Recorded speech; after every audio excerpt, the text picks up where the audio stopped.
one is for you and one is for me and one is for a charity, you know. Exactly. But I stayed quiet and I said, well, let's talk about that. All right, we're up. That email about accepting gifts, does that kind of stem from Can you see him? Paola? That stems from... I want to make sure you can see Yeah, our guy. that's exactly what it is. Okay. But that's always been a policy. I just brought it up because of something silly. It's not a big deal. I truly didn't want... There you go. Yeah, I get it. But Yep, he's there. I just He the didn't man. want He the man. But you don't have any... You know, a lot of people, though, it's surprising how it happens. You know, I had this one fucking woman, man. I've always had jobs where I I've couldn't had take a problems in the past. What? gift. I've always had jobs where I couldn't take a gift. Yeah. I'd be in trouble. No, I'm just saying that. Fuck that, man. I had a woman get her fence done, and I said, wait a minute. Well, you put up. He's on the referral list, right? He's paying. What's this fencing? And she says, well, he just wanted to do it. I said, oh fuck that, he wanted to do it. So I talked to him, and he said she was giving him a discount. And the discount was Piece of paper, bro. in exchange for this fence. So I fired her. She put in for unemployment. And she was... Listen, man. I make the rules around here, bro. And it was just sad. So calm down. From now on, everything's willy-nilly, boy. None of these Martino rules is bullshit. I like Tom's example of the free stuff. Yeah, my $300 battery. No, it was 50 you paid, right? 50 apiece. But aren't they good? Aren't they worth it? I love them, yeah. Actually, I do love them. What'd you get? Well, the funny part is then I bought a bunch of their other shits. Battery powered. I got a battery-powered leaf blower, a battery-powered weed whacker, which is huge. It's industrial For kind. the motorhome, right? The For the chainsaw, motorhome, Mark? the hedge cutter, and then a chainsaw that's on a 12-foot pole. I guess exactly the same group for the Lynx brand. No, they're they're a good fucking They're brand. really good. 40 The guy- volt. It's 40-volt The lithium. guy came as a common man. He didn't know anything. No one made I arrangements got with the him. same set in Lynx brand. Well, I'm just glad from now on you and I can get all the free shit and Daphne gets nothing. Right, Dan? Actually, third in line is Dan. Dan, you get one Tin Man. I get one Tin Man. Are we up on sound? Aren't you absolutely sold on that 40 volt I'd stuff? like though? them, but it's more Oh crap in my my God! house. Just forget it. Mark, aren't you absolutely sold on that 40 volt stuff? Oh, it's yeah. Wait. Not only that, but each I got 40 4 volt batteries. Wireless? 40 Yeah. volt. I mean, battery? Yeah, they're chainsaws, badass. Weed eaters, leaf blowers. Batteries. I got 4 of them. Who makes them? 40 volts. The brand, I can't think of the My brand brand I is got. Lynx, Lynxx. I think a lot of them are all the same with different names. Holy shit! You know, but you Four- don't need come a on. hedge trimmer. That's for what 40 mine is. volts? Yeah. You don't need a hedge. You need for the I got- blower, The hedge trimmer chainsaw. has huge teeth on it, and it'll saw right through thick wood. That is Really? unbelievable. The chainsaw pole. You know what? I used to love all that shit. You should always never have a corded hedge trimmer. Yeah, I know you cut the cord. You cut the cord out. Black there. & Decker used to send a giant I will box guarantee you. of every tool you can imagine around Christmas time for me to so-called review, and I said, Oh man. look, and I said to Channel 4, what should I do? And they said, well, you can't keep it. I said, I know. So we donated it, or... Boy, this new 40 volt stuff though, it's, That's when Mark changed his name to donate. it's as It's Mark Donate Major. what surprises you though, it's as powerful as the two-stroke stuff was. Really? Every bit as powerful as the two. Yeah, the little 49ers. Yeah, those two-strokes are pieces of shit. Well, you can't They're get them bulletproof started. though, man. They're hard to start, but those engines, like I've had my old 2-stroke weed eater. It's 10 years old. The first time you cook it up, you're right. But You know, fuck, I I've never often done wonder anything why, to it. Actually, two-stroke with oil injection is just better than a four-stroke. That's what I mean. They're Yeah. bulletproof. With oil injection, yes. Yeah, Since but- you don't have to mix gas. If you let them sit for very long, the gas dries up and the oil gums them up. That's Mark to deal with. Hey, I'm Tom Martino, your troubleshooter. And man, do we have a lot to talk about today. If you're tuning in, you're wondering, what is this all about?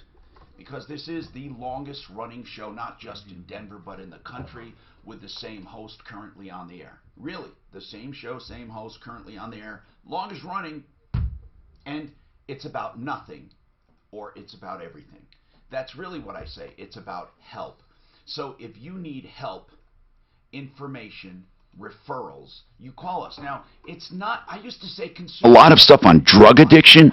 We've done stuff on careers and bosses and, work environment, neighbor versus neighbor. We've done stuff in every category imaginable, even relationships.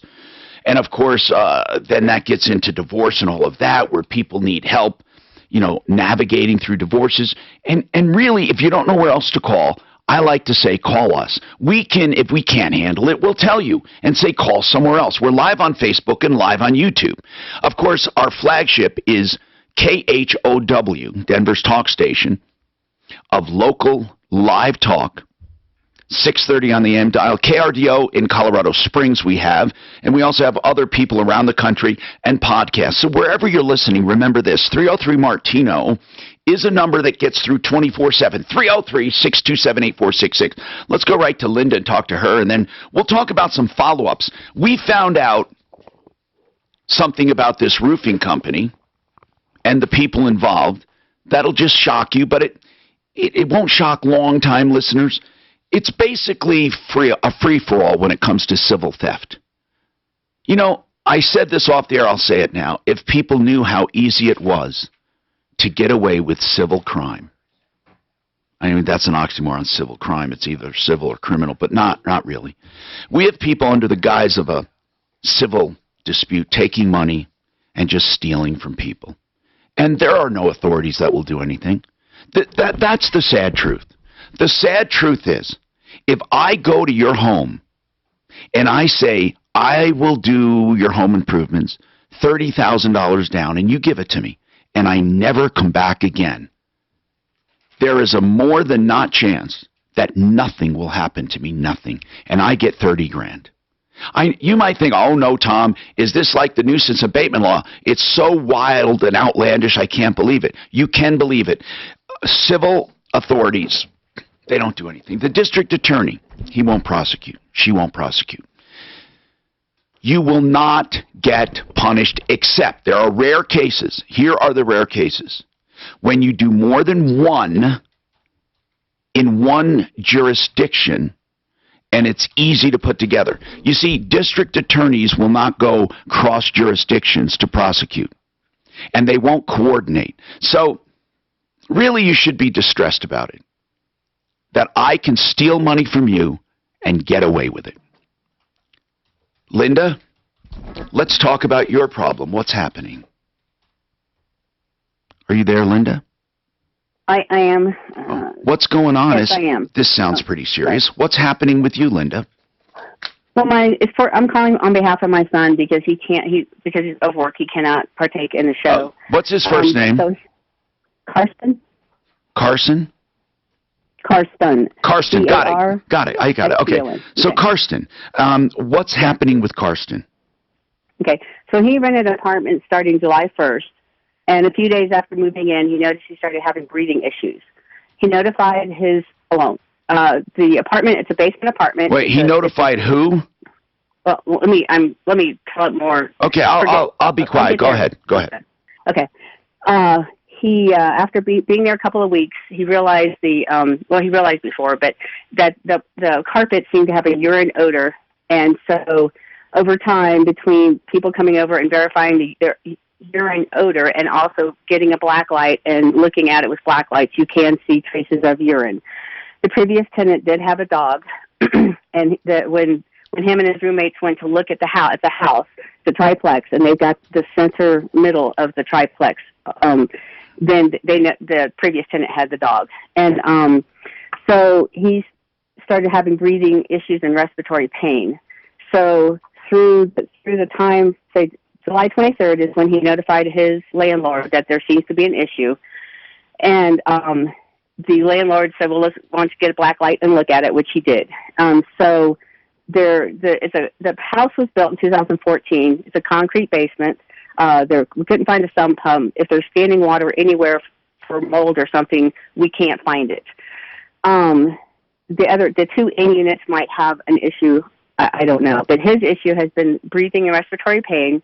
when he leaves and goes spend the night elsewhere, I live up in Park County, up here or with others, he doesn't have any issues. So timeline-wise, it seems to be related to the apartment and the basement. His other 3 roommates, whose bedrooms are on the top floor, have no issues. So he's trying to understand what his rights are as a tenant. All right. Let's talk about it. Go ahead. Hold on. The landlord has agreed to replace the carpet, the pad, and seal the concrete. Oh, good. Wow. Okay, so there's good. Wow. But there's been no action. That was probably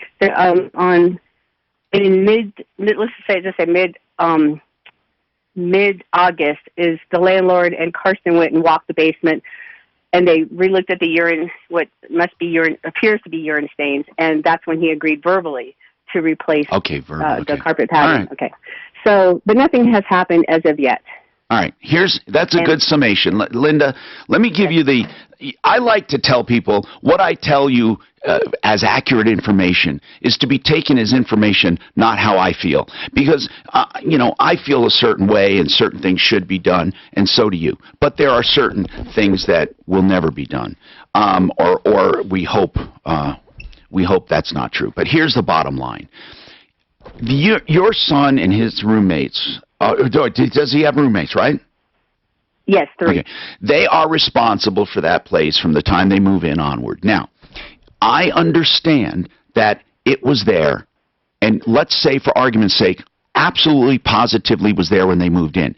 Because they didn't find it on a pre-inspection or anything, you have to go by what the landlord is willing to do. Because the only option you have, is if this place is unsafe, if you can show through air tests, and it would be on your dime or his dime, to show it's unsafe. If it's unsafe or intolerable, then they would have to contact the health department, and most likely the health department would basically red tag it. They would condemn it. So he would have to move anyway. And then the landlord would attempt to rent it out again without fixing it if they're like most landlords, or the landlord would comply and try to make it better. But usually it's the subsequent tenants who benefit from a complaint like that with the health department. However, the health department very seldom will get involved, or the building department, I should say, if it's unsafe, unless it's truly egregious. In a case of a carpet with urine where it's hard to breathe, you will probably get no one anywhere officially to do anything because they just won't see the urgency. If your son is being bothered by this and the landlord is willing to help, they should work with the landlord. If the landlord is not willing to help, then your son may want to just hire someone to clean the carpet, and if that won't work, he's going to have what's called a constructive eviction. He will have to say, I cannot live here. It's impossible. I am going to leave. And then he's going to have the fight to get his deposit back, and for the landlord, if the landlord wants to pursue or sue him. Now, the landlord could choose to seal the floor and replace the carpet. That would be wonderful. If so, you're not going to have a big fight. If not, maybe the landlord would let him out of the lease without penalty, and then your son can go elsewhere and not have something on his record. There is no cut and dry answer. You asked about his rights. Okay, under current situations, I'm speaking about rights as experience, not as law. Under the current situation that we've had dozens of problems like this. Somebody moves in, finds a problem, it's not fixed. They really have no rights unless it is so egregious, as I said, like absolutely no plumbing or sewer, or absolutely no electricity, no heat, no way to ever live there. But it has to be so egregious that people would say, oh my God, I can't believe you're living here. You have one of those problems that just don't have a cut and dry answer. He should try to work with the landlord. Carpet doctor, worst scenario, $1.19, you'll clean the whole place. Now, top to bottom. But do you think when you have a concrete floor that's unsealed underneath and you have urine year after year or month after month, do you think you could get that out? I don't know. I mean, I think the floor does have to be sealed. But Linda, it's like Mark said, if it's for $119, it might be worth a try. Or ask him if he thinks he can get it done.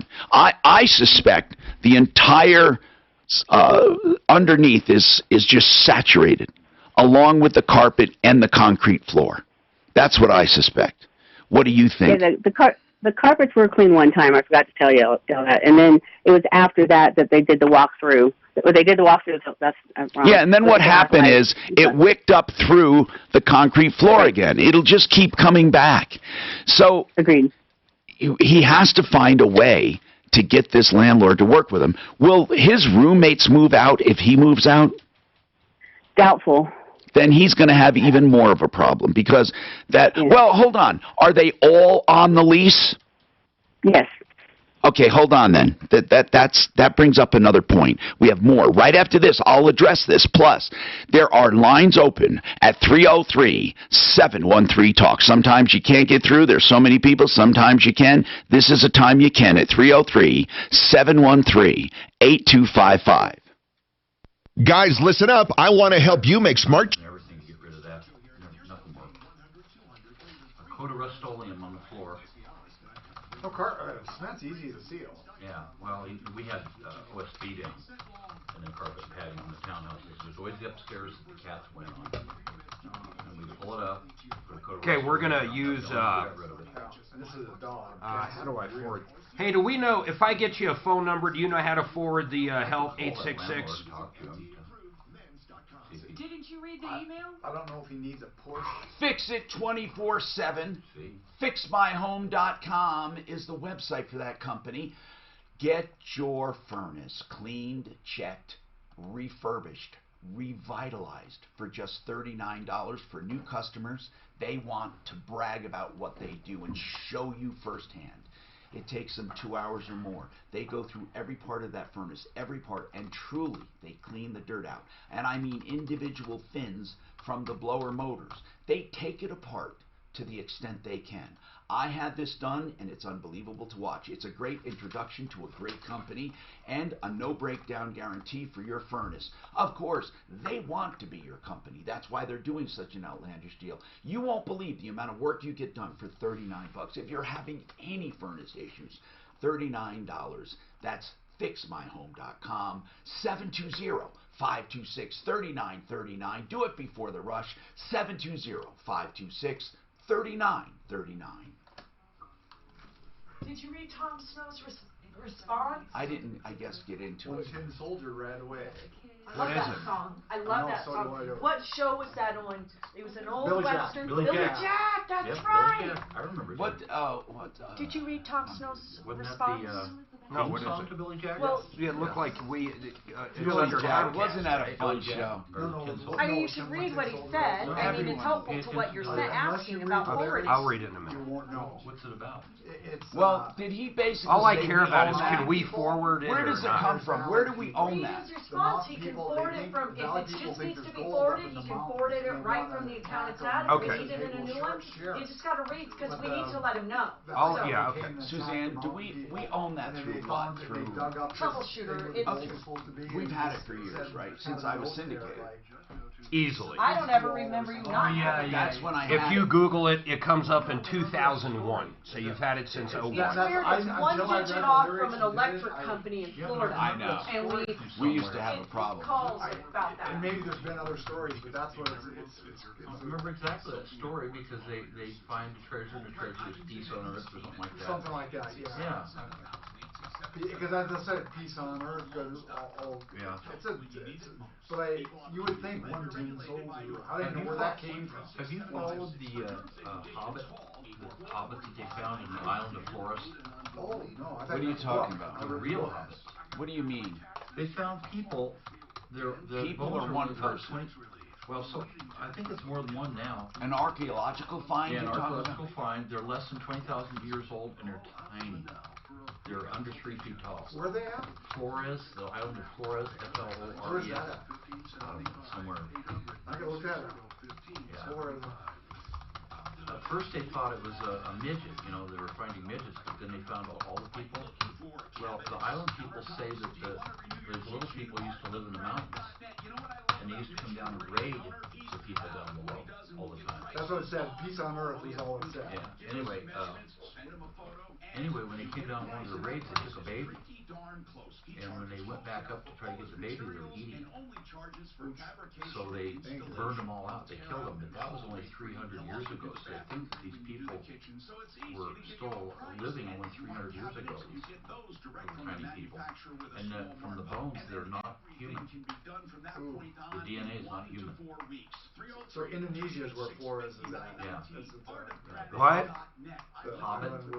The Hobbit. Well, really, they're pygmies or whatever, right? I mean, you No, say they're way Hobbit. smaller pygmies. They're real people? Yeah, they're real people. And they're still living? No, they're not still living now. They But just found them. the bones are less than 20,000 years old. But, Oh. but there's a place they're looking right now where they think there's bones that are only 300 years old. You know, I've got some neighbors that are pretty short. They could be related. Could be hobbits? They could be hobbits. When they do the DNA, though, they're not. What do we? Neanderthal? They're not Neanderthal. They're not, Well, I mean, I know they're not, but you're thinking their of something DNA like that. is not Homo erectus. They're kind of apish. They're just a whole new thing. And they still live today. Yeah. Suzanne is a high percentage of Neanderthal or something, isn't she? Well, like 1/4%, whatever it is. Oh, wow. There was two. Suzanne has Neanderthal. Well, so does almost You're everybody. calling his wife a Neanderthal right No, in but front of him? no, but literally, it's kind of cool. What does that mean? Like, what would the other So at one one be? point I know, but on what would Earth, the other one at be? one point on Earth, there was two kinds of humans, and the Neanderthal pretty much died out. You know why they think that? But pretty much And what was the everybody, other if one? you go back, has What a was little the other bit. one? You have Neanderthal, But what was the guaranteed. other Homo one? sapien, Homo- Homo erectus, Whatever they were. We're Homo sapien. I'm Homo Tom sap- Martino, your troubleshooter. Do you know that there are characteristics of brands that make them Republican and Democrat? There are certain brands favored by Republicans and certain brands favored by Democrats. In fact, like what? In fact, there are brands that have such a negative connotation for Republicans, they won't touch them, or such a negative connotation for Democrats, they won't touch them. I'll give you the number one example on a survey done. The number one example is Trump hotels. Trump hotels, seriously, Democrats, strong people who identify themselves as strong Democrats or progressives would not stay at a Trump hotel under any circumstance whatsoever. Now that's a very, very obvious And unique. answer. What do you think, as far as Democrats, they watch for news? The number one choice. CNN. Absolutely, CNN. And what would you say the number one choice of Republicans or conservatives? Well, Fox News, but would That's you right. say MSNBC for the Dems, or do you think it is CNN, Well, I'm Tom? just saying from the survey. Oh, okay. From the survey, it's CNN by a long shot. And it's the most polarizing. The top three polarizing brands, meaning they have more people who will absolutely not use them than anyone else, and that is Trump Hotels, then CNN, then Fox News, according to this poll that you can look up. I mean, it's a study done by the Morning Consult. Well, actually, no, that's their illustration. I'll find out who did it, but hang on. We have lines open, 303-713-TALK, 713-8255. We're talking to Linda about her son, and I have some ideas. Now, or Linda. Yeah, there are two Lindas. Now, the other Linda, I just want to say one thing to you. Linda, this is about Elkhart Fence. Is that right? Yes. You're going to want to hear what we found out about them, so hang on a sec. Now, Linda with a Y. Linda, okay, so your son is on a lease, and these leases are usually written, I want to know how this is written, they're usually written where each individual is responsible for the whole thing. However, there are some people in student areas where they allow them to segment the lease. Is this lease segmented, or is it one for everything? I don't know. I've actually got a copy of the lease, but it'll take me a few minutes to find it.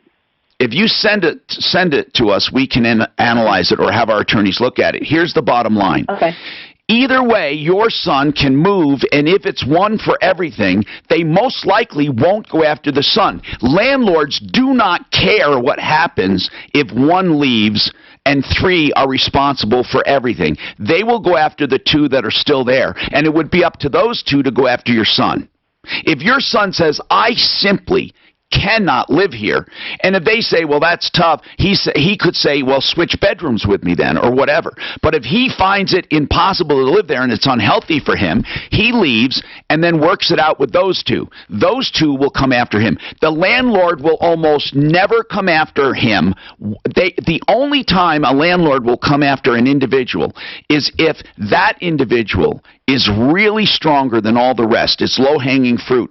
Or if all 3 move out, they'll go after all 3, but they go after each one for all of it. They don't care if it's fair. They'll collect, if they can collect the whole thing from 1, they will. If they can collect the whole thing from 2, they will. So you need to know that. They can't collect more than they're owed. For example, even if they're all responsible for the whole thing, they can't get just 3. They just can't get triple or treble damages just because there are 3 people. But they are allowed to make themselves whole any way they can. People are always confused with these leases, thinking, it's not fair. My son's willing to pay his third. Guess what? Doesn't matter to the landlord. So let's get that straight. If you send us the lease, we'll help you get through it. But right now, no matter what kind of a lease, your son can leave. And if he's responsible for his third, they're going to come after him for the third. If he's responsible for the whole thing, they're not going to come after him at all. But he's kind of screwing the 2 other people. Is he friends with these 2 other people? Yes. Then that will be an issue. So if you want to send us the lease, we can tell you more. Now, do you want us, here's another thing I should say, do you want us just to call the landlord and maybe light a fire and say, hey, could you help these guys out and get some, and proceed on what you agreed to do? You want us to do that? Yes. Okay, then you hold on, and Deputy Clint will talk to you. We love making phone calls to help people. If we can make a phone call for you, we want to do it. Now, if you've been lied to, cheated, or ripped off, remember, while we're on the air, 303-713-TALK, you can get right through. Or maybe you just want to get something off your chest. Okay, now the other Linda, this is Linda with Elkhart Fence. Can you tell your story, Linda, from the beginning? Like, when did you first get in touch with these guys? Okay, thanks for the time anyway. Yeah. And I never, you never think you're going to be the victim. This has never happened to me. I know. And I'm a woman of a certain age. Anywho, 5 years ago, I moved into this house, and the fence that we had up was falling. So I talked to my lovely neighbor. I said, I'm going to put up a new fence. I don't care what color. Is there a color you like? Right, and guess what? Elkhart is recommended 9 times out of 10 for new people that move in right up until now, and I hope it stops. They were a great company. Keep going. Okay, so my neighbor and I, he said, and my neighbor was so lovely, he said, yes, call Elkhart. I've used Yeah. it, and I'll split the cost with you. Wasn't that beautiful? That Yeah. was 5 years ago. It all went well. Oh, it did. Fast So forward. you had the fence put in 5 years ago. Yeah, just a small side fence. But I did not have, against the alley, because I live in a neighborhood with an alley, Yeah. I did not have the gate and the 2 fence posts attached to the gate replaced at the time. I Now, thought it was expensive. I suspect you're going to get to a problem here. Hold on. I'll come right back to you because Elkhart has a story. People must be warned. 303-713-TALK. If you've had experience, call us. In fact, if you hear anything on the air you want to agree or disagree with, call us at 303-713-TALK. She took that. Oh. That's weird. She just kept saying, I don't want this guy to be slammed. I said, he's not going to be slammed. Okay. Why would he be slammed? What? What is she talking about, guy being slammed? One tin soldier. You wacko! Let this be a lesson to you, Dan. Never declare anything for yourself. Or he'll come after you. Fuck yeah, I'll rip you apart, Bub. Seriously, I don't like free stuff. You don't like free stuff? You don't like... How about all those beers I bought you? Pay me back now! No, I've seen so. Yes, sir. I'm in for today. All right. 2:15-ish? Man, I wish I didn't have to pick up my daughter. We'll haul ass. I would take you guys to school, man. I tell Oh, you. man. He was going to take on the three of us. We call it super cutthroat. No, actually, though, wouldn't that be a disadvantage, 1 against 3 for No. the 3? You'd have wouldn't one they play trip over front, each one other? middle, one back. Oh, No way. It'd be too crowded. I'm sorry, you guys. Well, I would have loved to do it. It's going to be too crowded, so he's out. Damn it. Let's talk about something that's really important. Drug addiction, because it's affecting so many people. With drug addiction, there are treatment options, but really and truly, if you've found paraphernalia and you think, okay, I got a problem in my family, where do you go? You really don't know where to go. And you should not go just because I say the Raleigh House is a wonderful addiction treatment program. Now, they are, and they have options, but they're not for everyone. They even know that. They want you to be fully informed, really. So they've established a number to talk to you about any and all addiction-related issues, from causes to cost to treatments to insurance to approaching an addict. Please call them, or if you're an addict, you can call them with any questions, free of charge, confidential, and loving. 720-730-9722. An informed person is the best option. 720-730-9722. See, I just thought you enjoyed my company. That's why. I was paying for your company. Yeah. Almost like a whore. No, I'm a woman of a certain age. What's that? I'm a woman of a certain What age. is yours, T? Yeah, I know, isn't that Stand for peace. crazy? Oh, It's, that's I am a man of a certain age. It only works for women. Men don't get that. That's I've never heard this. Suzanne, do you have anybody ever comment that and noticed your dentistry or not? Do they say, what did you do differently? Hey, let's go right now. This October, you're going to be running They don't know if they got 20. They don't know anything. I can't They tell just if this know something last looks day of the good. month falls in, but 20 or 22 That's lives. nice. Yeah. Let's just up it by 10, and then 3 days out of the week, basically, we're going to run 2 lives during the show. So we're only going to up it 50%, and basically it goes up just exactly 1,000. So it'll be a total of $3,000. All right, bye. We got to hit Simply hard this month. Okay. What do you want me to do? Just lives, no pre-recorded. Just as they come up. Okay, Ugly Ed for this month, all live for Simply Floors, Inc.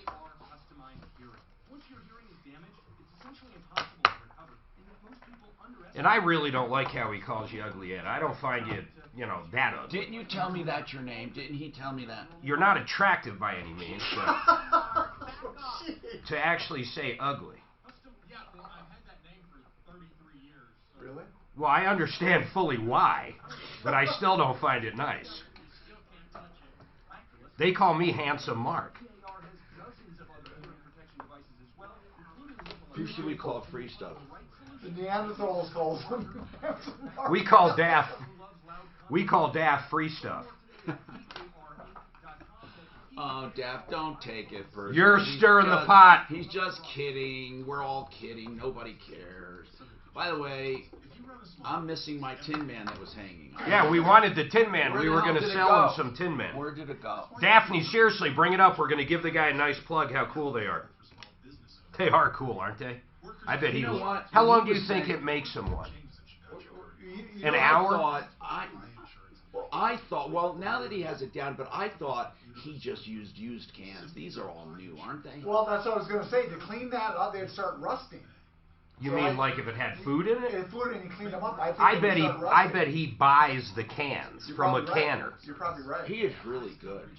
And How he long do you really- think it takes for him to put one together? Then? Now that he has his system down? An hour? Oh yeah, less Oh, probably. yeah, I'd say less. Yeah, if he's got everything, if he's got it all. I'll bet he does like. If I one don't of think those- He does one full one. I think he does parts. If that was sitting in that Christmas store down off Santa Fe, that Oh, mega yeah. Christmas or in the mall, Yeah. that fucker'd be $95 all day. I'll bet you're right. If he made it a snowman, this is a Tin Man, right?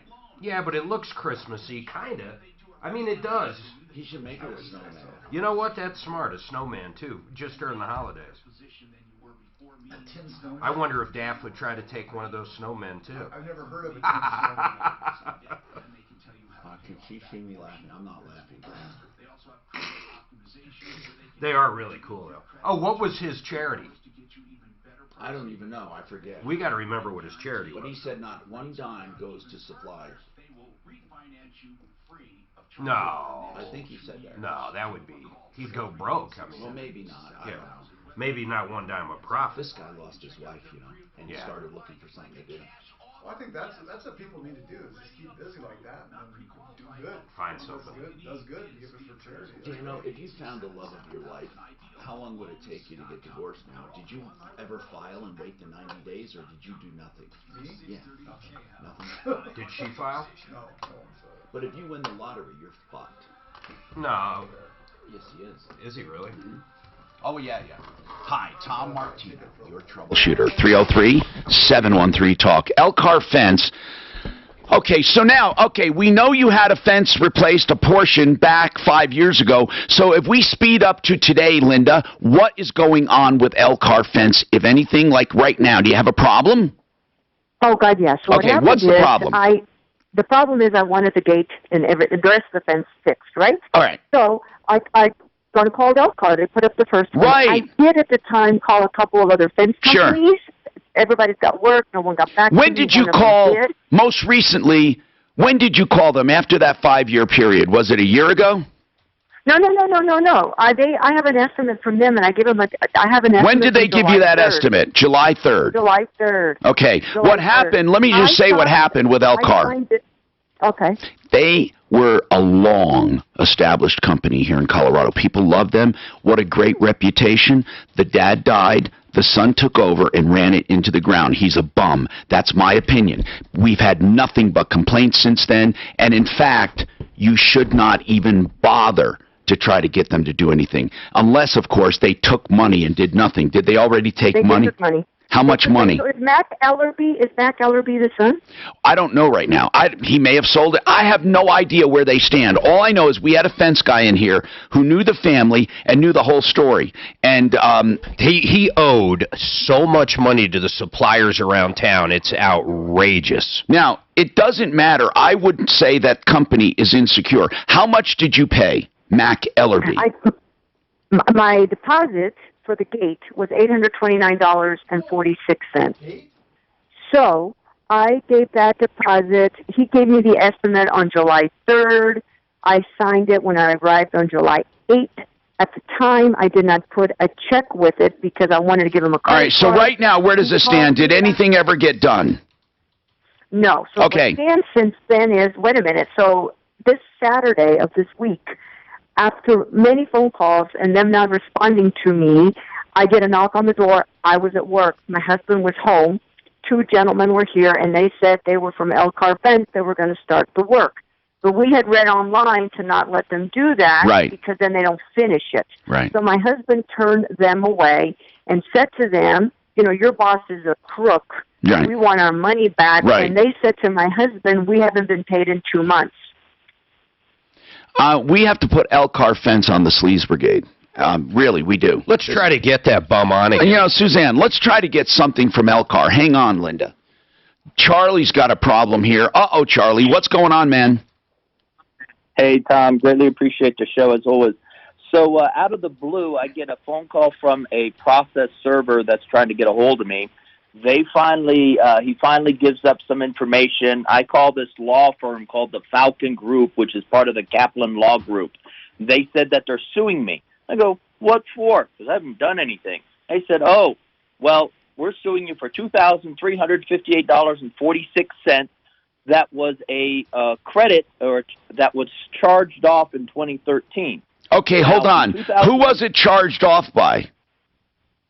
A GE credit. All right. It was a credit card. I got you. Now, let me just ask this up front. Do you remember that debt? Is it something that could be legit? Okay, the debt is legit, but I stopped making payments I know. in 2009. I get you. Because I fell 40 feet.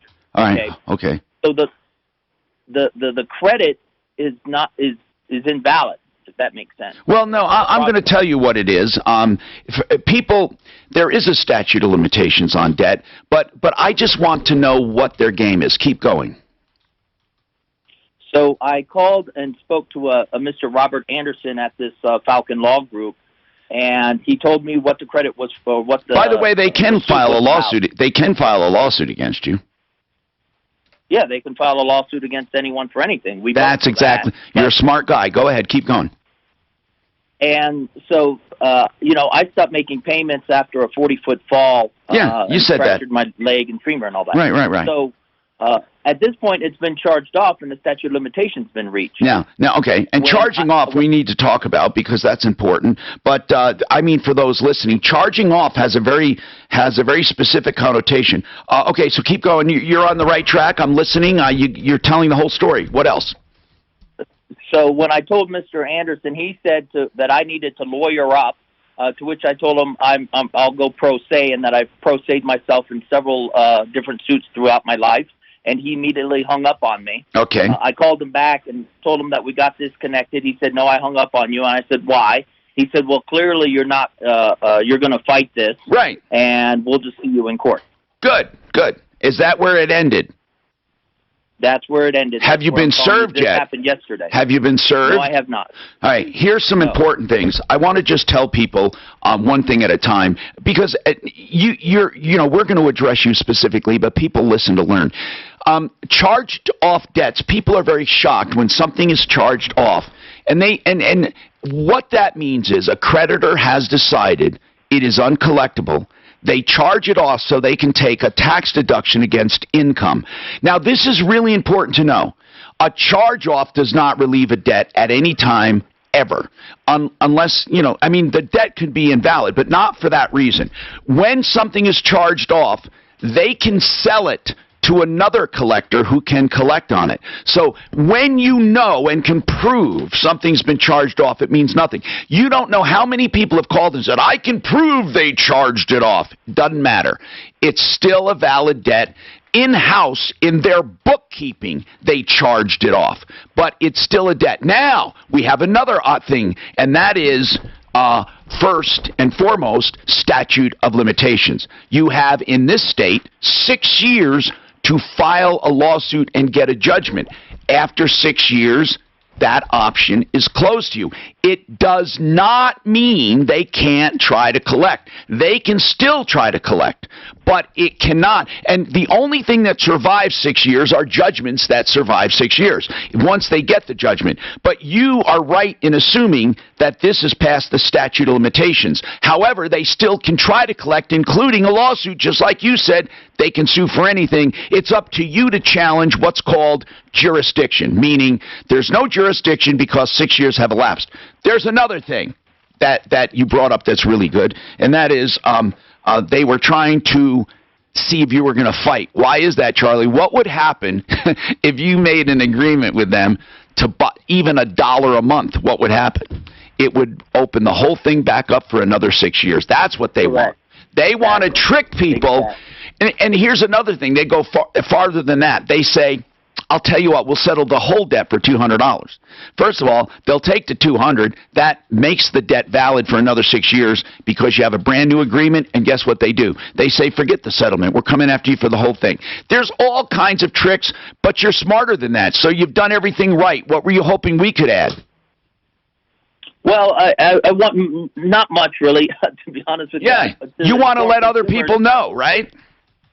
Well, in addition to that, the sad part is that this law firm, it's predatory. What they're doing is fraudulent, in my eyes, because they're going out, they're buying this, You're right. 10-year-old debt. Yeah. And they're filing $30 lawsuits and knowing how many people can't take off from Well, work. I don't think they're filing anything. They're just threatening to file. They're not stupid. Here's the thing, Charlie. I don't think they paid. Here's what they did. They bought a bunch of debt from a company, and included in the debt are charged off statute of limitations, etc. I don't think they specifically targeted that. But you're right. You're absolutely right. I want everyone to know that. Be careful. If you are collected on, Don't fall for it. If you know that debt's more than the end of that debt or the stop payment or whatever, there was no activity for 6 years. Who? Sean Michael Williams. Follow up on stinky carpet. WS Electric. Centennial Law. Okay, good. Thank you. Tom, on that charge off, if the company sends you a 1099-C. That's right. That's that's income to you. There's been an argument that if they charge you income, they have forgiven it. That's right. But another company, if you're within that 6 years, can make the argument the debt has not been paid. It has been charged off, and you have been charged income. Just like the people that take the deduction, they can even come back and get it. But if they do, it's now income to them. And if it's yours, it's now a deduction against income. So they would have to redo the 1099-C. That's right. They would have to redo fucking everything if they did it. But they usually just... 1099-C stand up because they didn't pay the debt they received. Centeno Schultz is the name Okay. for living stem cell therapy. Just remember that name, please. So many times we get contacted by people, elderly men and women who've spent up to $25,000 and more for stem cell therapy that did absolutely nothing for them because it wasn't real stem cell therapy. Mostly chiropractors are offenders, but even regular doctors. Whoever is saying to you that amniotic fluid and umbilical cord blood is stem cell therapy, it is not. Please go to the experts. Attend their seminars free. Find out more. Or call them.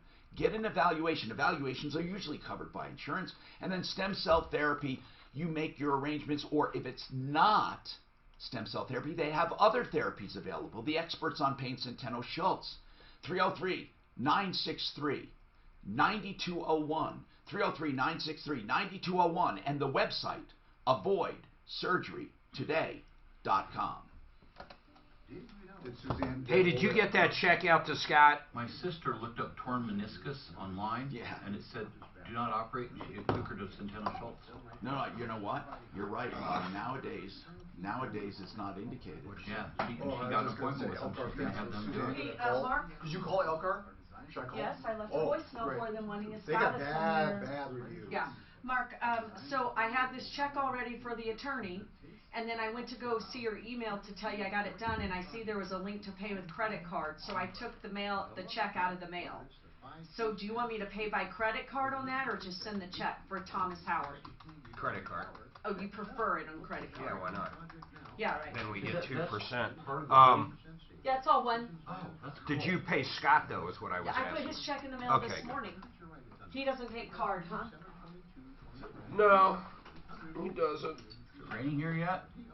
Oh! This is the only thing. I have no idea what Scott's last name is. Tom, do you know his last name by chance? Who, Scott? Backhoe, yeah. It's, Scott's backhoe? I know it. It's, no, I don't. No, I know. Like, backhoe is his last Shepherd. name. Shepherd. Scott Shepherd, that's right. I was going to ask that thing. Scott Backo, I like that. It works. Wouldn't that be unique? Yeah. Here, watch. I'll pass it off to you. See? Here, wait. Now pass it to Dan. Hold on. Here,Ll pass it to you. I don't lower myself. There, go. Now it's that. Look, I'm stuck until you grab it. Good. Stay stuck. Now I can't do it today. I am sore. Oh, he was. That was it. He was doing great till the fucking Michael Jackson move. Pain set in. He was jackhammering too. Jackhammering can be pretty tough on the old. Well, the damn thing's weigh 90 pounds. Oh man, I gotta update that on my It's book. electric, so it's a 90-pound electric, but you don't. Walmart versus Target. What are you talking about along the ground on Republicans tend to like Walmart a lot better. Oh, did you look up the You learn survey? how to dance with it, I guess. I didn't look up the survey, but Suzanne sent me a link to Target and Walmart. We had to do something with the horizontal. Do they have it? So Do they have the? and now you gotta be. I'm looking for my survey. Send Tom that link to Walmart Target. Hard Rock Miners. Oh, here it is. Oh, yeah. Not that, but okay. It's interesting though. Jesus Christ. The problem is Target's so tiny. Octagonal shaped post that went to the ceiling and below. And then they push against that. Stand it, and then they had a clamp that went on it, and they pushed off of that all the time. And I can't wait to see the notes the electrician left, in those things instead or of the air. inspector left. When you use air, What do you think Smith and Wesson is favored by? Go Dems. Oh, so the steam drove the dust out. Nike is Makes too. the wet By Democrats? the dust. I didn't know that. Wonder why. They were I don't know. they were killing I mean, everybody likes Nike. You know, you got little What a job. Chinese kids building shoes for a bucket. Leave it to a Democrat to like that. Leave it for a Democrat to like Apple. Seriously, all the suicides and shit, it's all good. It's all good till it affects their world, then everything changes. You know, CNN doesn't surprise me, but God, have you ever listened to MSLSD? MSLSD. Yeah. Actually, CNN, there's no difference between the two. MSLSD though, I get. You know what? MSNBC is even more radical. I'm Well, serious it's just now. constant hacking on somebody. Oh It's my just- God. Oh no, constant hacking on Democrats. Oh, Well, yeah. did you hear the one on 60 Minutes? Mm-mm. You know, they just did a 60 Minutes on the. What did they do it on? So they did it, and they said on the show that the whistleblower is now under federal protection. Yeah, So that's the why they did it under. No, but the whistleblower's lawyer called him up and said, whoa, I got to stop it right here. He is not under federal protection unless you have something else on that. I'm his lawyer. And where did you get this? It says, we stand by our story. Well, what does that mean, federal That- protection? What did that mean? Federal It just means identity protection. I don't think like they guard them. Are they witness Well- protection? Witness protection program? Maybe that's how they put it and stuff. Hi, Tom Martino here, 303-713-TALK, 713-8255. We left a voicemail for Elkhart Fence. We most likely will not get through. Elkhart Fence are a bunch of thieves, in my opinion. They're scumbags. The name, down the drain. People coming here wanting references. We have a lot of new people moving in weekly. Avoid Elkhart Fence. We have America Fence on the referral list, which is great. And when he has time, Genesis Total Exteriors does fences and decks. Mark, does he does that on time permitting, I would imagine, right? Because he's so damn busy on that. Shemansky? Yeah. Yeah. He does a lot of them, though. You'd be surprised. He builds a lot of decks. That man builds a lot of decks. Okay, good. And then, and they do fences, but man, just please be, I don't mean be careful because of him, but you have to be willing to wait on that. And Genesis is 303-679-8509, GenesisTotalExteriors.com, and that goes for siding, windows, doors, and more. They also do inside. They do they do bathrooms and they do basements and all of that. So listen, be careful. That's why we have the referral list. Be careful who you choose. What is America Fence's number? Do you have that handy? We'll give that out too. And any other fence people, I don't mean to favor just one or the other, but they're all good people. So what do we do now, Linda? What do we do now? Here's the deal. So, thank God you haven't been taken for more. Go ahead. Tom? Yeah. So I have filed a fraud complaint with the Attorney General. I have Yeah, that emailed nothing's and going to called- happen there, yeah. Nothing's going to happen, okay. And I contacted the Denver Police Department because it is my understanding that when you provide a service with no intent to finish it, Right. That's right. that's theft. But here's my big question. So they came to my house on Saturday. We did not take the work because we've read that they would, open up a hole and then I'd be stuck with no gate. And Now, so that my might have been question is- technically a mistake in that they're going to claim they tried to perform. I'm That was serious. my question. Yeah, it That is. was my question. That moves it. That totally moved it out of the realm of the Contractors Trust Act, and also out of the realm of criminal to civil. Really and truly, first of all, just let's be straight. The Attorney General will do nothing. I'm just being honest with you. Now, if they got a ton of complaints across jurisdictions, they might. The other thing is the police will do nothing. Okay, they just won't do anything. So the only option you have is small claims court. Get a judgment, and by God, execute the judgment once it's done. People don't understand this, but if they get a judgment, they can do something about it. And the way they do that is turning it into a collection. People stop at the judgment, turn it into a collection. Linda, really, we will try to pursue them. Elkhart Fence. Other than that, please pursue small claims court. Now, America Fence we talked about, which is a great company, 303-690-6463. Look, we make a living finding bad guys and rewarding and referring good guys. That's what we do. And under no circumstances can the good guys simply pay for advertising and be a good guy. They can't. They have to measure up first. Richard, your turn. I'm Tom Martino. You say you have a candidate for the Sleaze Brigade. What are we talking about, Richard? Hi, Tom. Hey. Yeah, you started out the show talking about civil theft, and yes. This falls exactly into that. What happened? Okay, so this guy's business was in Aurora. He was trading under the name of Rodriguez Customs. Okay. I initially met him through Willie B. This guy arranged for a grand opening party, and he went through KBPI, and, you know, there was 50, 100 people there in burritos.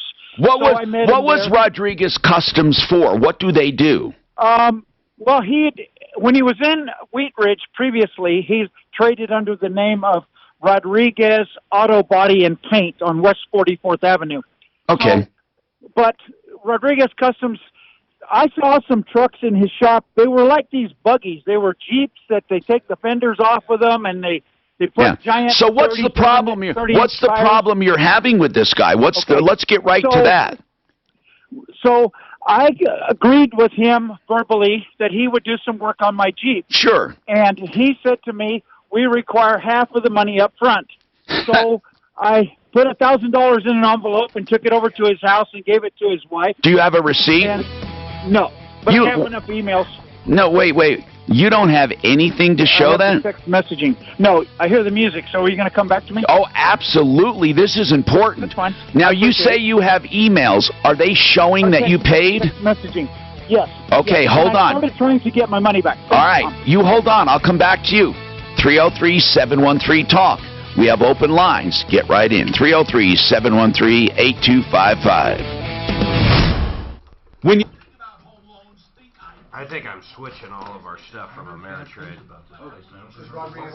What are you doing, Mark? I think I'm going to switch all the accounts over to Shop. Or, better? What is it? What is it? Schwab? Yeah, Schwab. Thank you. Okay, so do I need to sign anything?